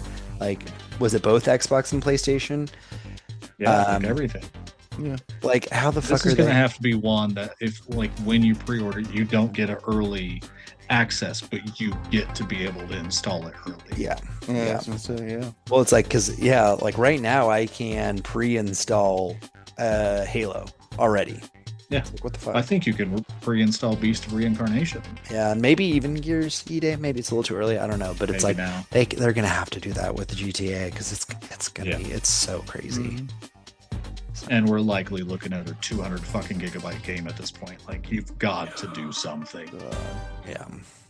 Yeah, it's gonna be like, oh, I'm 3/4 downloaded, crashed. Oh, I got to restart because it's corrupted, crash. Like, Nobody can play it until a week after, kind of shit. So then you could have still released in November, fuckers. God damn. actually, a smart move is to release on November 19th, but a physical edition that's on the disc. That way you can get that disc and actually play it. Yep. While you're waiting for your Xbox or your PlayStation to crash, you can just put this disc in and play it. There you go. All right. Well, honestly, that was a Get long, us the fuck out of here. long episode, but not as we got under 3 hours. I thought we were gonna go well over that. But anyway, this has been another episode. Nice SGF and SGF adjacent episode of Gamer Zaddies. Yeah. So We probably won't touch an episode length of this again until fucking January when we do our like game of the year. yeah, probably Thank not. God. Or maybe God. September when we're playing all these fucking games. Yeah. Spoiler casts are coming. Johnny, where can people find you? Find me everywhere as Johnny Forrest Jr. Other than on Xbox, that's Violent Roach. I don't know what it shows up on Forza Horizon 6. It's Violent Roach. It's Violent Roach. Okay, not my actual name. All right, cool. And Steam, yeah, Johnny Hill Dever Jr. But I'm probably gonna change that soon because like I've stopped with that game. It's over with. I'm done with the Helldivers. Yeah. Adam. You can find me at linktree.com/Mr. Crows. Let's just say that. And then you'll find a lot of other things there. Other than that, it's going to be Adam and Lily at nope, it's Sad Kids Record Society. It's not the old podcast. We're wrapping up this coming Tuesday, the whatever the hell is in 4 or 5 days from now, June 16th, we'll be wrapping up the last episode of The Black Parade by My Chemical Romance, and then it's going to be a ranking episode after that, and then we're done with season 1 of that version of the show. So that's pretty fucking exciting and pretty weird. And then The movie, pretty soon, and then shortly after that, you're gonna have a really good guest. yes, on, we will. so Yes, we will. Talking about Kinky Boots. pretty awesome. I'm not going to talk about it right now. I'll talk about it next week. But the movie that I did watch was Mortal Kombat 2. Oh fuck, I forgot. That's out on streaming now? No, I bought it. I think you can rent it. Yeah. But yes, it. no, it's on Wait, digital. Yeah, I bought it. Did you buy it on Prime? No, I'll give you my Google. Okay. I'll give you guys my Google shit because then that's got access to tons of shit. Just a preview. Thumbs up, thumbs down, thumbs to the side, thumbs up. Nice. Yeah, I liked that. Actually, I mean, Sideways kind of works. I liked that. It's a lot better than one. It's a lot better than one. I'll say. I liked the Yeah. first one for what it was. Like in the middle of COVID. Oh, Yeah. here's this movie Yeah. just to watch. So cool. This is a better game adaptation. So in the couple of weeks that we have before we record again, hopefully you guys get a chance to watch it. We can talk about it next time because I am fucking so excited to be able to talk about this movie. Nice. Yeah, I definitely want to check that out. You can find me eholmes91 most places, Steam eholmes09. Also, you can write into us at gamerzaddies@hotmail.com. Write in.